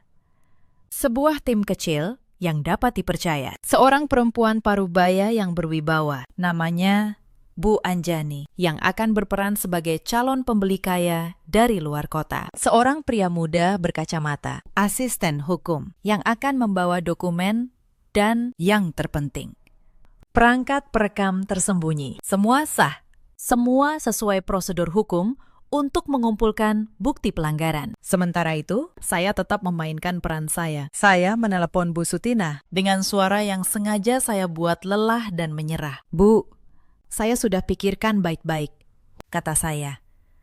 Saya tidak mau ada keributan di keluarga. Kalau memang rumah itu bisa membantu pernikahan Wulan, ya sudah. Saya ikhlas. Anggap saja itu tanda bakti saya pada keluarga. Di seberang, saya dengar Bu Sutina hampir tidak bisa menyembunyikan kegembiraannya. Nah, begitu dong. Nak Salma, Ibu tahu kamu anak baik. Ibu bangga sama kamu. Anak baik. Setelah memaksa menjual rumah saya, sekarang saya jadi anak baik. Saya tersenyum getir di ujung telepon. Iya, Bu, tapi saya masih di luar pulau. Tidak bisa pulang. Jadi, kalau ada pembeli, tolong Ibu dan Wulan saja yang urus dulu. Nanti soal tanda tangan saya, kita atur belakangan. Tenang, Salma. Serahkan sama-sama Ibu. Kamu tidak usah pulang-pulang. Fokus saja kerja di sana. Suaranya begitu ringan. Begitu yakin, ia tidak tahu. Kalimat serahkan semua sama Ibu itu justru yang akan menjeratnya. Beberapa hari kemudian, Bu Anjani, calon pembeli kami, menelepon Wulan dari nomor yang sudah kami siapkan. Selamat siang, Mbak Wulan, kata Bu Anjani dengan suara tenang dan berwibawa. Nama saya Anjani. Saya melihat iklan rumah Anda di kawasan Pondok Indah yang dijual 7 miliar. Apakah masih tersedia? Saya pengusaha dari Surabaya, sedang mencari rumah untuk investasi. Saya tidak suka membuang waktu. Saya bisa membayangkan wajah Wulan saat itu. Masih, Bu? Tentu saja masih. Ibu orang pertama yang menelpon. Bagus, saya butuh cepat. Saya hanya punya waktu lusa. Setelah itu, saya harus terbang ke Singapura. Kapan saya bisa lihat rumahnya? Lusa. Bisa? Bu, bisa sekali. Jam berapa Ibu nyaman? Jam 10 pagi. Tolong kirim lokasinya. Sampai jumpa. Panggilan ditutup. Dan di rumah saya, di Pondok Indah. Saya tahu pasti, 2 perempuan sedang berpelukan, menjerit gembira. Mengira mereka baru saja menemukan mangsa empuk. Mereka tidak tahu Merekalah yang sedang masuk ke perangkap. 2 hari berikutnya, rumah saya dibersihkan habis-habisan. Tentu saja bukan oleh mereka. Mereka menyewa jasa pembersih premium dengan menggunakan kartu yang masih terhubung ke rekening saya. Yang lupa, mereka putus. Mereka ingin rumah saya tampak sempurna untuk dijual kepada calon pembeli kaya. Tepat jam 10 pagi di hari yang ditentukan, sebuah sedan hitam mewah berhenti di depan gerbang rumah saya. Bu Sutina, Wulan, dan Mas Bram yang ternyata sengaja pulang dari Anjungan untuk momen ini sudah menunggu di teras. Berpakaian terbaik. Bu Sutina memakai perhiasan emasnya. Wulan memakai gaun baru. Mas Bram mengenakan kemeja batik mahal yang dulu saya belikan untuknya. Dari mobil turun Bu Anjani, tampak sangat berkelas. Blus sutra, celana bahan yang jatuh sempurna, kacamata hitam besar, dan sebuah tas mewah yang khusus disewa tim untuk meyakinkan target. Ia didampingi seorang pria muda berkacamata yang membawa tas kerja. Diperkenalkan sebagai asisten hukum. Dengan kamera tersembunyi terpasang di kacamatanya. Dan satu orang lagi yang membawa alat di balik jasnya. Selamat pagi, saya Anjani, katanya singkat. Tatapannya menyapu fasad rumah dengan ekspresi menilai. Selamat pagi, Bu Anjani, silakan. Silakan masuk. Bu Sutina menyambut dengan senyum lebar yang dibuat-buat. Bertingkah seperti pemilik rumah. Tur dimulai. Wulan dan Bu Sutina tidak henti memuji. Ini ruang tamunya, Bu. Marmernya impor dari Italia. Celoteh Wulan. Padahal saya sendiri yang dulu memilih marmer itu. Dan ini dapurnya. Semua peralatan standar Eropa. Tambah Bu Sutina. Bu Anjani hanya mengangguk kecil. Wajahnya sulit dibaca. Hal itu membuat Bu Sutina dan Wulan semakin gugup, semakin gencar menjual. Mas Bram lebih banyak diam di belakang, berkeringat dingin. Saat tiba di kamar utama, kamar saya. Wulan berkata, dan ini kamar tidur utamanya. Sangat luas. Pemandangannya langsung ke kolam. Bu Anjani berjalan ke jendela, melihat keluar. Lalu ia berbalik. Rumahnya lumayan. Saya suka lokasinya. Berapa harga pasnya? Mereka kembali ke ruang tamu. 7 miliar. Itu sudah harga terbaik, kata Bu Sutinah cepat. Bu Anjani tertawa kecil. Harga terbaik. Saya baru lihat rumah lain di blok sebelah. Lebih besar. Dibuka 6,5. 7 miliar itu kemahalan. Wajah Bu Sutinah dan Wulan menegang. Tapi, Bu, ini sudah full furnished. Saya tidak peduli furniturnya. Potong Bu Anjani. Saya akan renovasi total. Begini saja, saya tidak punya waktu untuk tawar-menawar. Saya harus ke bandara sore ini. Saya kunci di 7 miliar. Tapi saya harus ikat hari ini juga. Saya beri uang muka 500 juta. Tunai. Sekarang, si asisten membuka tas kerjanya. Menunjukkan tumpukan uang tunai yang masih terbungkus plastik bank. 500 juta. Di depan mata mereka. Mata Bu Sutinah dan Wulan nyaris keluar dari rongganya. Pernikahan Wulan, lunas. Keperluan keluarga, lunas. Semua masalah selesai hari ini juga. Begitu yang berputar di kepala mereka. Kami setuju. Setuju. Seru Bu Sutinah, tidak bisa menahan diri. Bagus, kata Bu Anjani. Siapkan suratnya. Si asisten hukum mengeluarkan beberapa lembar dokumen dari tasnya. Sebuah perjanjian penyikatan jual-beli yang sudah disiapkan tim Pak Hendra. Lengkap dan tampak resmi. Ini perjanjian standar, jelasnya. Pembayaran uang muka 500 juta hari ini. Pelunasan 6,5 miliar, sisanya minggu depan. Begitu sertifikat asli diserahkan ke notaris kami. Ia berhenti sejenak. Lalu, matanya beralih ke seluruh ruangan. Tapi ada satu hal yang sangat penting. Saya sudah cek di Badan Pertanahan. Sertifikat rumah ini atas nama satu orang. Ibu Salma Wardani. Kami butuh tanda tangan beliau di atas materai. Apakah Ibu Salma ada di tempat? Inilah momennya. Momen penentuan yang sudah saya tunggu. Mas Bram menelan ludah. Istri saya. Dia sedang di luar pulau. Tugas, katanya. Gugup.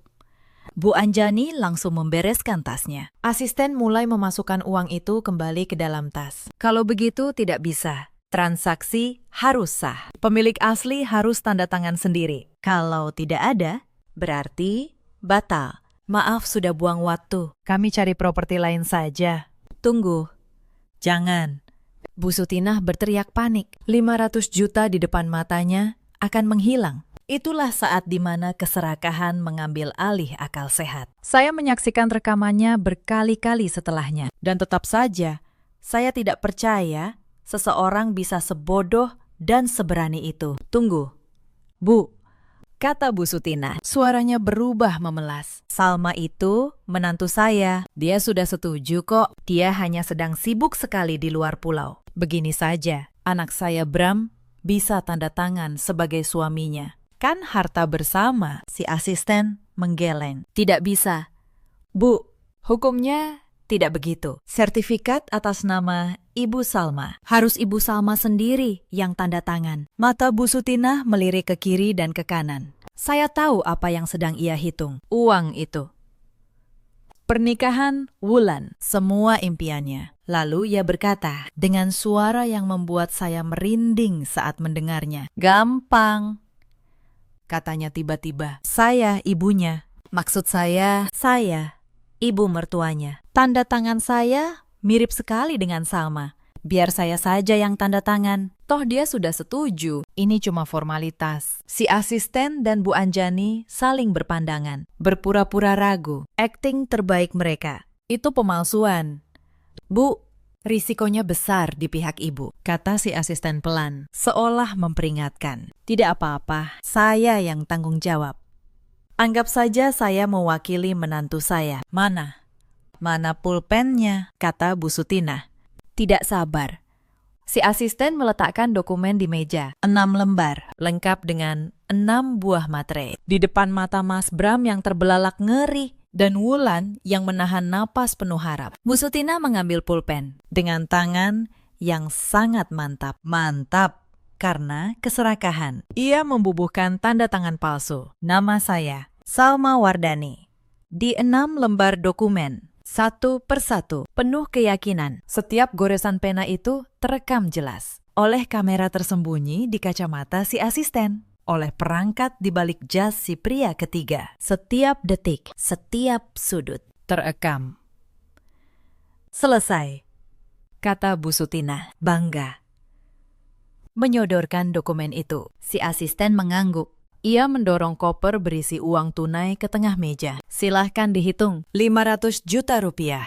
Bu Anjani bangkit, senang berbisnis dengan Anda. Asisten saya akan menghubungi untuk pelunasan minggu depan. Selamat siang. Keduanya berjalan keluar dengan tenang, meninggalkan 3 orang yang terpaku menatap tumpukan uang di meja saya. Begitu suara mobil menjauh, jeritan histeris Wulan memecah kesunyian. Kita kaya, 500 juta. Bu Sutinah tertawa terbahak-bahak, memeluk tumpukan uang itu. Ibu bilang juga apa? Gampang. Bodoh sekali si Salma itu. Bodoh. Mereka menyebut saya bodoh. Sambil memegang bukti kejahatan mereka sendiri di tangan. Wulan, dalam puncak euforianya, tidak bisa menahan diri. Ia mengambil ponsel, menyusun tumpukan uang itu di atas meja kopi marmer saya, lalu memotretnya, dan ia langsung mengunggahnya ke media sosial. Foto tumpukan uang pecahan 100.000 memenuhi meja kopi mewah milik saya. Keterangannya ia tulis dengan huruf kapital. DP. Lunas, siap jadi ratu sehari. Yang iri, minggir. Di apartemen dinas saya, ribuan kilometer jauhnya. Saya menerima 2 hal hampir bersamaan. Pertama, sebuah file video resolusi tinggi dari tim Pak Hendra. Rekaman Bu Sutinah yang sedang membubuhkan tanda tangan palsu saya. Jernih. Dari beberapa sudut sekaligus. Kedua, notifikasi unggahan Wulan. Saya menonton video itu tanpa ekspresi. Lalu saya lihat unggahan Wulan, foto uang saya di meja saya. Dengan caption yang menghina saya. Bodoh, gumam saya pelan. Bukan cuma serakah, tapi juga bodoh. Saya menutup laptop. Bukti sudah lengkap. Waktu bermain sudah habis. Tapi saya tidak terburu-buru. Auditor yang baik tidak menutup berkas saat baru menemukan satu kesalahan. Ia membiarkan polanya terungkap sepenuhnya. Maka, saya menunggu. Saya ingin melihat apa yang akan mereka lakukan dengan uang yang bukan milik mereka. Mereka tidak mengecewakan saya. Di rumah saya, pesta pembagian uang dimulai. Mereka bertiga duduk di lantai ruang tamu saya. Membagi uang itu seperti anak kecil membagi permen. 200 juta untuk utang Mas Bram, kata Wulan. Mendorong tumpukan ke arah kakaknya. 200 juta untuk DP gedung dan semua keperluan pernikahanku. Dan 100 juta untuk ibu. 100 juta. Bu Sutinah tidak terima. Kamu pikir pernikahanmu itu urusanmu sendiri. Ibu juga butuh baju baru, perhiasan baru. Malu ibu kalau di pelaminan pakai baju lama. Ibu ambil 150 juta. Pernikahanmu pakai 150 saja. Wulan hendak protes. Tapi Mas Bram menengahi. Sudahlah.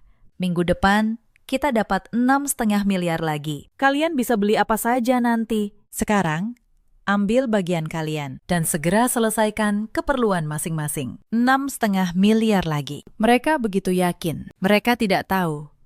Uang itu tidak akan pernah datang. Karena uang itu memang tidak pernah ada. Dan itulah tepatnya yang mereka lakukan. Menghabiskan secepat mungkin. Mas Bram pergi lebih dulu. Dengan tas ransel berisi 200 juta. Menemui para penagih utang di sebuah kafe tua di pinggir kota. Utang dari judi online yang selama ini ia sembunyikan dari saya. Yang sudah menyeretnya begitu dalam. Tapi bahkan saat melunasi utang lama, jari-jarinya gatal membuka aplikasi yang sama. Ia bebas dari utang, tapi tidak dari penyakitnya. Dan kelak, justru judi inilah yang menariknya ke jurang paling dalam. Sementara itu, Bu Sutina dan Wulan memulai tur belanja paling liar dalam hidup mereka. Tujuan pertama, butik gaun pengantin termahal di pusat perbelanjaan elit. Wulan melangkah masuk dengan angkuh. Bu Sutina mengikuti, memakai kacamata hitam di dalam ruangan. Pelayan butik awalnya memandang mereka sebelah mata. Pakaian mereka, meski baru, terlihat tidak serasi. Cari apa, Bu? Tanya pelayan dengan nada bosan. Saya mau gaun pengantin termahal yang ada di sini. Seru Wulan. Membanting tumpukan uang tunai 50 juta ke atas meja kaca. Yang paling mewah, yang bertabur kristal. Saya bayar tunai. Sikap pelayan berubah 180 derajat. Dalam sekejap, Wulan diperlakukan seperti ratu. Ia mencoba gaun seharga 100 juta. Tertawa di depan cermin, berputar-putar. Saya ambil yang ini, katanya. Dan saya mau pesan gedung di Hotel Bintang 5 yang paling besar. Ini DP-nya. Bu Sutina tidak mau kalah. Ia melenggang ke toko perhiasan besar. Matanya langsung tertuju pada seuntai kalung emas tebal. Ia berkaca. Tersenyum bangga. Saya ambil ini dan gelang yang itu. Sekalian anting-antingnya. Setiap pembelian, mereka foto. Setiap foto mereka unggah. Mereka memamerkan kejatuhan mereka sendiri ke seluruh dunia. Tanpa sadar, setiap unggahan itu adalah bukti tambahan yang dengan senang hati saya simpan. Dengan sisa uang. Wulan membeli sebuah mobil sedan merah baru. Ia memeluk kap mobil itu. Berfoto. Mengunggahnya. Hadiah untuk diriku sendiri, karena aku pantas mendapatkannya. Pantas.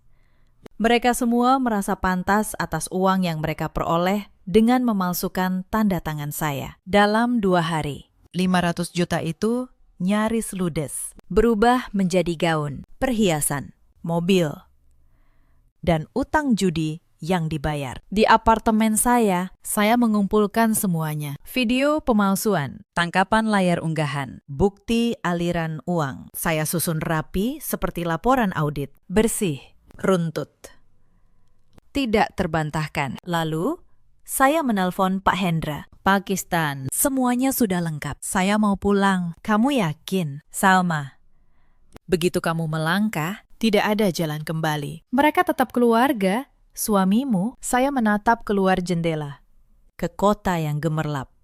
Mereka berhenti jadi keluarga saya. Pakistan, saat mereka menempelkan pena di atas nama saya yakin. Lanjutkan. Pak Hendra mengurus laporan resmi ke kepolisian dengan bukti yang kami miliki. Video pemalsuan dokumen otentik, jejak transaksi, dan unggahan media sosial mereka sendiri. Kasusnya kuat.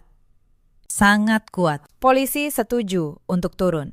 Tepat pada hari yang akan saya tentukan. Saya minta cuti darurat dari proyek. Saya naik pesawat pertama, pulang ke rumah yang sudah berusaha mereka rampas dari saya. Dan saat pesawat itu mendarat, saya tahu permainan keluarga mertua saya sudah berakhir. Yang dimulai sekarang adalah perhitungan. Pagi itu, langit Pondok Indah cerah. Saya berdiri di depan gerbang rumah saya sendiri, memegang kunci asli yang tidak pernah berpindah tangan. Di belakang saya, Pak Hendra, Mbak Ratih, dan 2 orang petugas kepolisian berpakaian preman. Bu Anjani, calon pembeli palsu itu, juga hadir.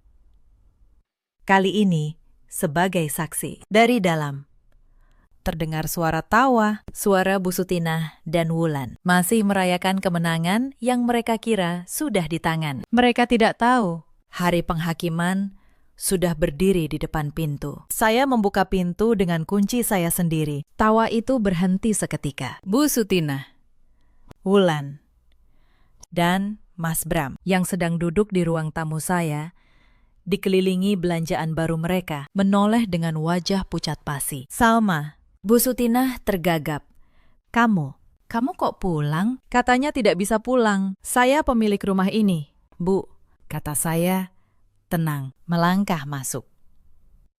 Kapanpun saya mau, saya bisa pulang ke rumah saya sendiri. Mata Wulan beralih ke orang-orang di belakang saya. Kepada Mbak Rati yang berpakaian resmi. Kepada 2 pria yang berdiri tegap. Senyumnya menghilang. Siapa mereka? Kak, mereka. Saya berhenti di tengah ruangan. Yang ini Pak Hendra, pengacara saya. Yang ini Mbak Rati, notaris dan pejabat pembuat akta tanah. Dan 2 bapak ini dari kepolisian. Saya menatap mereka satu persatu. Dan Bu Anjani, kalian sudah kenal. Calon pembeli yang kalian layani 2 hari lalu. Wajah Bu Sutinah dan Wulan berubah dari pucat menjadi abu-abu. Mas Bram langsung berdiri, lalu jatuh kembali ke sofa. Kakinya lemas. Pembeli. Bu Anjani melepas kacamata hitamnya, menampakkan tatapan tajam seorang penyidik. Saya bukan pembeli, Bu Sutinah. Saya bagian dari tim yang ditugaskan mengumpulkan bukti. Dan Anda sudah memberikan semuanya dengan tangan Anda sendiri. Pak Hendra melangkah maju, membuka map di tangannya. Ibu Sutinah, Saudari Wulan, Saudara Bramantio, izinkan saya menjelaskan posisi kalian secara hukum. Ia mengeluarkan selembar dokumen. Pertama, sertifikat rumah ini atas nama 1 orang, Ibu Salma Wardani, dibeli dan dilunasi sebelum pernikahan. Ini harta bawaan. Secara hukum, tidak ada satupun dari kalian yang punya hak menjualnya. Tidak ibu mertua, tidak adik ipar, dan tidak suami. Ia mengeluarkan lembar kedua, sebuah cetakan foto. Kedua, ini perjanjian pengikatan jual beli yang kalian tanda tangani 2 hari lalu. Di atasnya ada tanda tangan atas nama Salma Wardani. 6 lembar, enam matre. Ia menatap Bu Sutinah. Tapi Ibu Salma tidak pernah ada di ruangan ini saat itu. Beliau ada di luar pulau. Jadi, siapa yang menandatangani namanya? Hening. Bu Sutinah membuka mulut, tapi tidak ada suara yang keluar. Mbak Ratih mengeluarkan tablet, memutar sebuah video. Di layar terlihat jelas Bu Sutinah duduk di meja yang sama ini, memegang pulpen, membubuhkan tanda tangan. Suaranya terekam jernih. Tanda tangan saya mirip sekali dengan Salma. Biar saya saja yang tanda tangan. Wajah Bu Sutinah memutih total. Itu pemalsuan dokumen otentik. Bu, kata Mbak Ratih dingin. Dalam hukum kita, memalsukan tanda tangan pada akta untuk seolah-olah menjual properti milik orang lain adalah tindak pidana berat. Pemalsuan, penipuan, dan karena uangnya sudah kalian terima dan habiskan, ditambah penggelapan dan pencucian uang. Ancamannya bukan hitungan bulan, Bu, tapi tahun. Wulan menjerit. Penjara. Tidak mungkin. Saya mau menikah. Saya tidak melakukan apa-apa. Tidak melakukan apa-apa. Saya mengeluarkan ponsel saya. Saya buka unggahan Wulan. Foto tumpukan uang saya di meja saya. Saya buka foto gaun 100 juta, kalung emas, mobil merah. Semua ini dibeli dengan uang dari kejahatan. Wulan. Uang yang kalian peroleh dengan memalsukan tanda tangan saya. Dan kalian unggah sendiri ke seluruh dunia. Setiap foto ini, bukti. Setiap struk, bukti. Realisasi itu menghantam mereka bertiga secara bersamaan. Uang 6,5 miliar yang mereka tunggu. Tidak pernah ada. Itu jebakan. Tapi uang muka 500 juta itu nyata, milik saya, dan sudah mereka habiskan. Mereka sekarang berutang 500 juta pada saya. Mereka terekam memalsukan dan menipu. Mereka terlacak menghabiskan uang itu. Dan polisi berdiri di ruangan yang sama. Ini bukan lagi masalah keluarga. Ini bukan soal menantu durhaka atau ibu mertua. Ini adalah kehancuran total. Orang pertama yang runtuh adalah Wulan. Riasan tebalnya luntur oleh air mata. Bayangan pernikahan mewah. Status sosial. Gaun kristal. Semua digantikan oleh bayangan jeruji besi. Tidak. Ia menjerit melengking. Tidak mungkin. Kak Salma, ampun. Ini semua ide ibu. Saya cuma ikut-ikutan. Saya mau menikah. Jangan penjarakan saya. Saya mohon. Ia merangkak di lantai. Mencoba memegang kaki saya.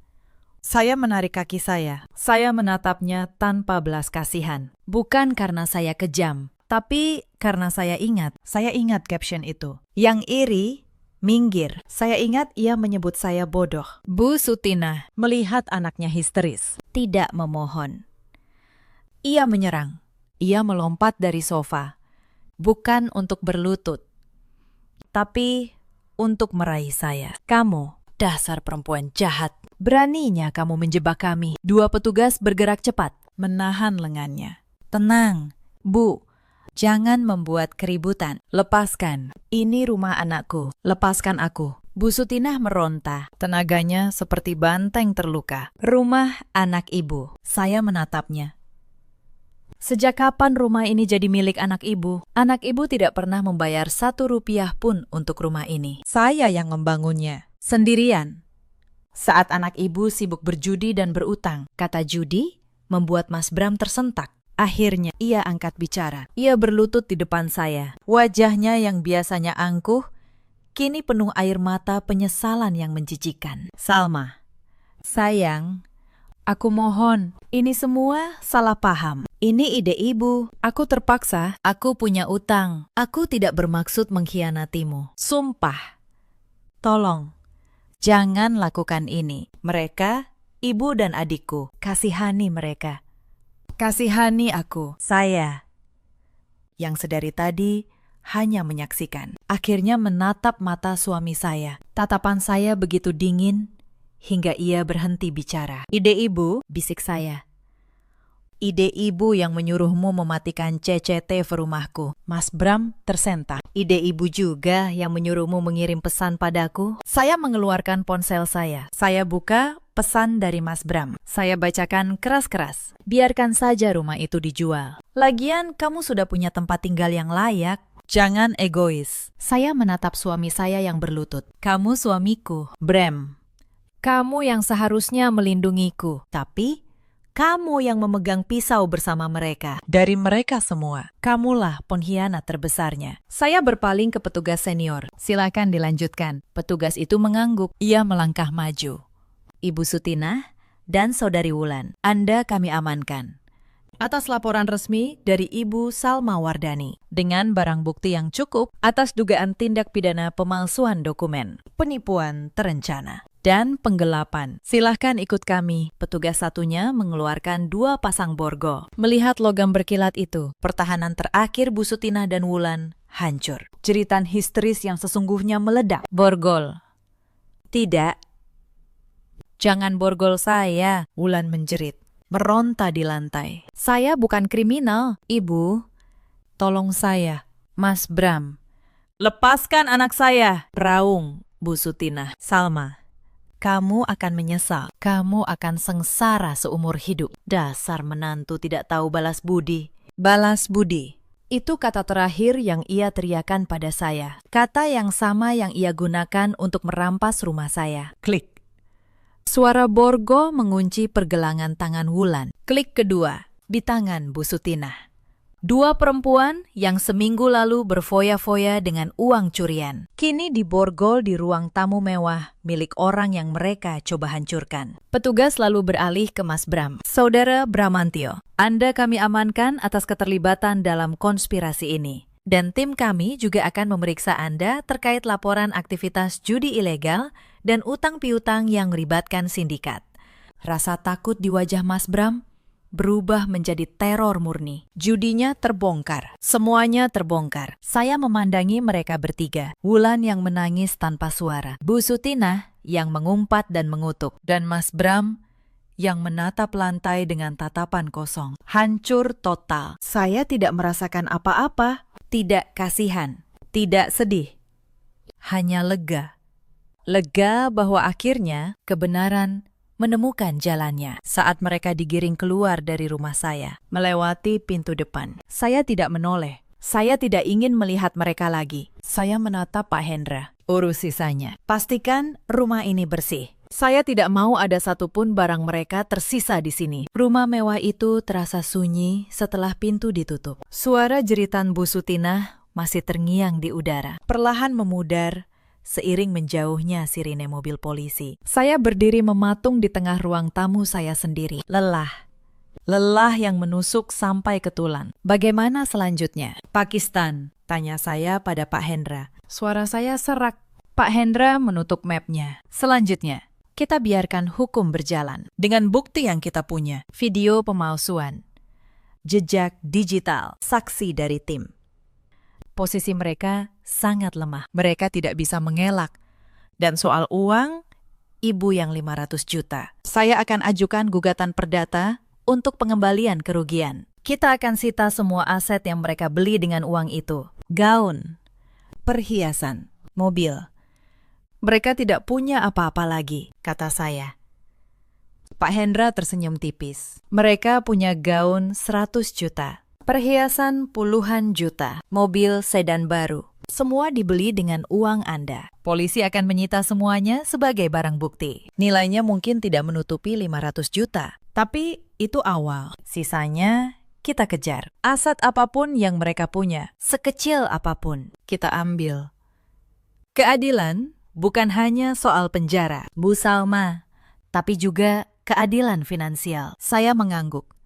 Keadilan finansial. Sebagai auditor, saya tahu betul. Terkadang angka yang hilang lebih menyakitkan daripada hukuman badan. Dan keadilan itu datang lebih lengkap dari yang saya bayangkan. Berita penangkapan 3 orang di kawasan perumahan elit dengan tuduhan penipuan properti menyebar lebih cepat dari api. Tetangga yang tadinya hanya mengintip dari balik tirai, kini keluar. Berbisik-bisik.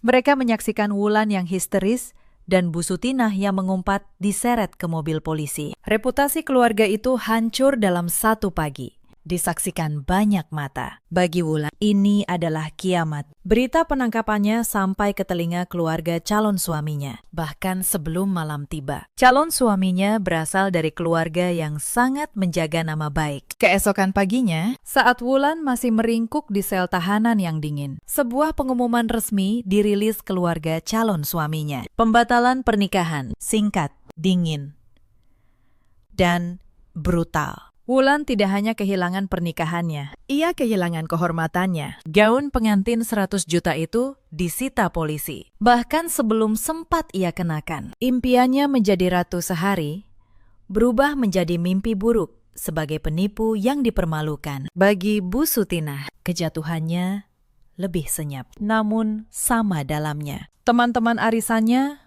menjauh. Saudara-saudaranya di kampung, yang dulu sering ia bantu dengan uang saya, kini menjauhinya dengan malu. Ia dan Wulan tidak punya uang sepeser pun untuk menyewa pengacara, dan terpaksa menggunakan pengacara yang ditunjuk negara. Dan bagi Mas Bram, kehancurannya adalah yang paling total. Penangkapannya membuka kotak yang selama ini ia sembunyikan. Saat menyelidiki utangnya, polisi membongkar keterkaitannya dengan sindikat judi online. Ia bukan penjudi biasa, ia menghadapi tuntutan berlapis. Bukan hanya dari saya, tapi juga dari negara. Para penagih utang yang dulu ia bayar lunas, kini berbalik melaporkannya untuk meringankan hukuman mereka sendiri. Ia dikhianati oleh semua orang, persis seperti ia mengkhianati saya. Di tengah semua itu, saya membuat satu keputusan terakhir. Seminggu setelah kejadian, saya duduk di kantor Pak Hendra. Saya mau bercerai, kata saya. Suara saya mantap, tanpa keraguan.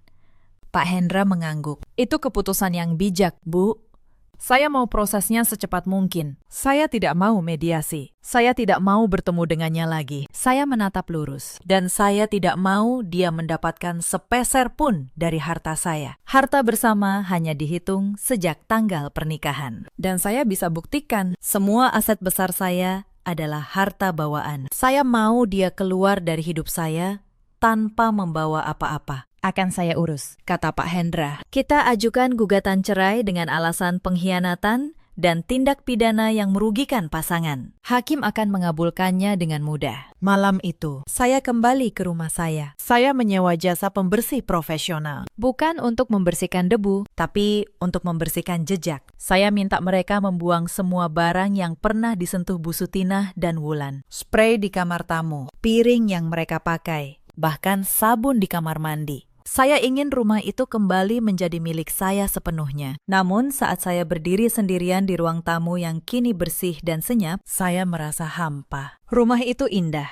tapi kenangannya sudah ternoda. Saya berdiri lama di tengah ruangan itu, lalu perlahan perasaan hampa itu berganti, bukan dengan kesedihan, tapi dengan ketenangan. Karena saya sadar, rumah ini bukan sekedar bangunan. Ini adalah bukti. Bukti bahwa saya membangunnya sendiri. Bukti bahwa saya tidak butuh siapapun untuk berdiri. Dan bukti bahwa saat seluruh dunia mencoba merampas apa yang saya punya, saya cukup kuat untuk mempertahankannya. Bukan dengan teriakan, tapi dengan kepala dingin, kesabaran, dan kebenaran.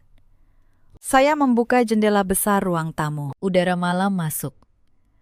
Saya menarik napas panjang untuk pertama kalinya dalam berminggu-minggu dengan dada yang lapang.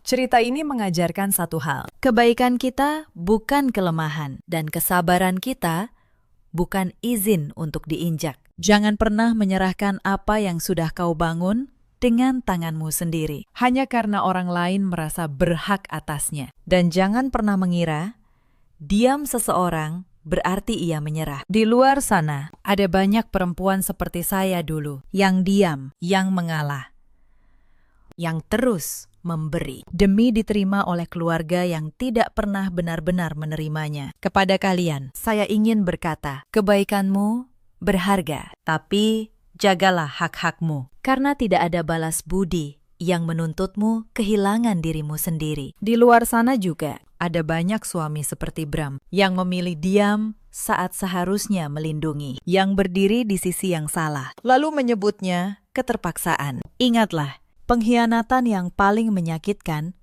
selalu datang dari tangan yang seharusnya menggenggam kita. Dan ada pula para ibu mertua seperti Bu Sutinah yang melihat menantu bukan sebagai anak, tapi sebagai sumber yang bisa diperas. Keserakahan mungkin terasa seperti kemenangan untuk sesaat, tapi pada akhirnya ia selalu menggali kubur bagi yang menggenggamnya. Bu Sutinah, Wulan, dan Bram menjalani proses hukum mereka. Aset mereka disita, nama mereka tercoreng. Dan saya, Salma Wardani, kembali berdiri tegak di atas fondasi yang saya bangun sendiri. Dalam hidup, kita selalu punya pilihan. Memilih untuk diam dan hancur, atau memilih untuk bangkit dengan cara yang benar. Saya memilih yang kedua. Bagaimana dengan kalian? Pernahkah kalian berada di posisi seperti saya? Ceritakan kisah kalian di kolom komentar. Saya ingin tahu bagaimana kalian menghadapinya. Jangan lupa like dan subscribe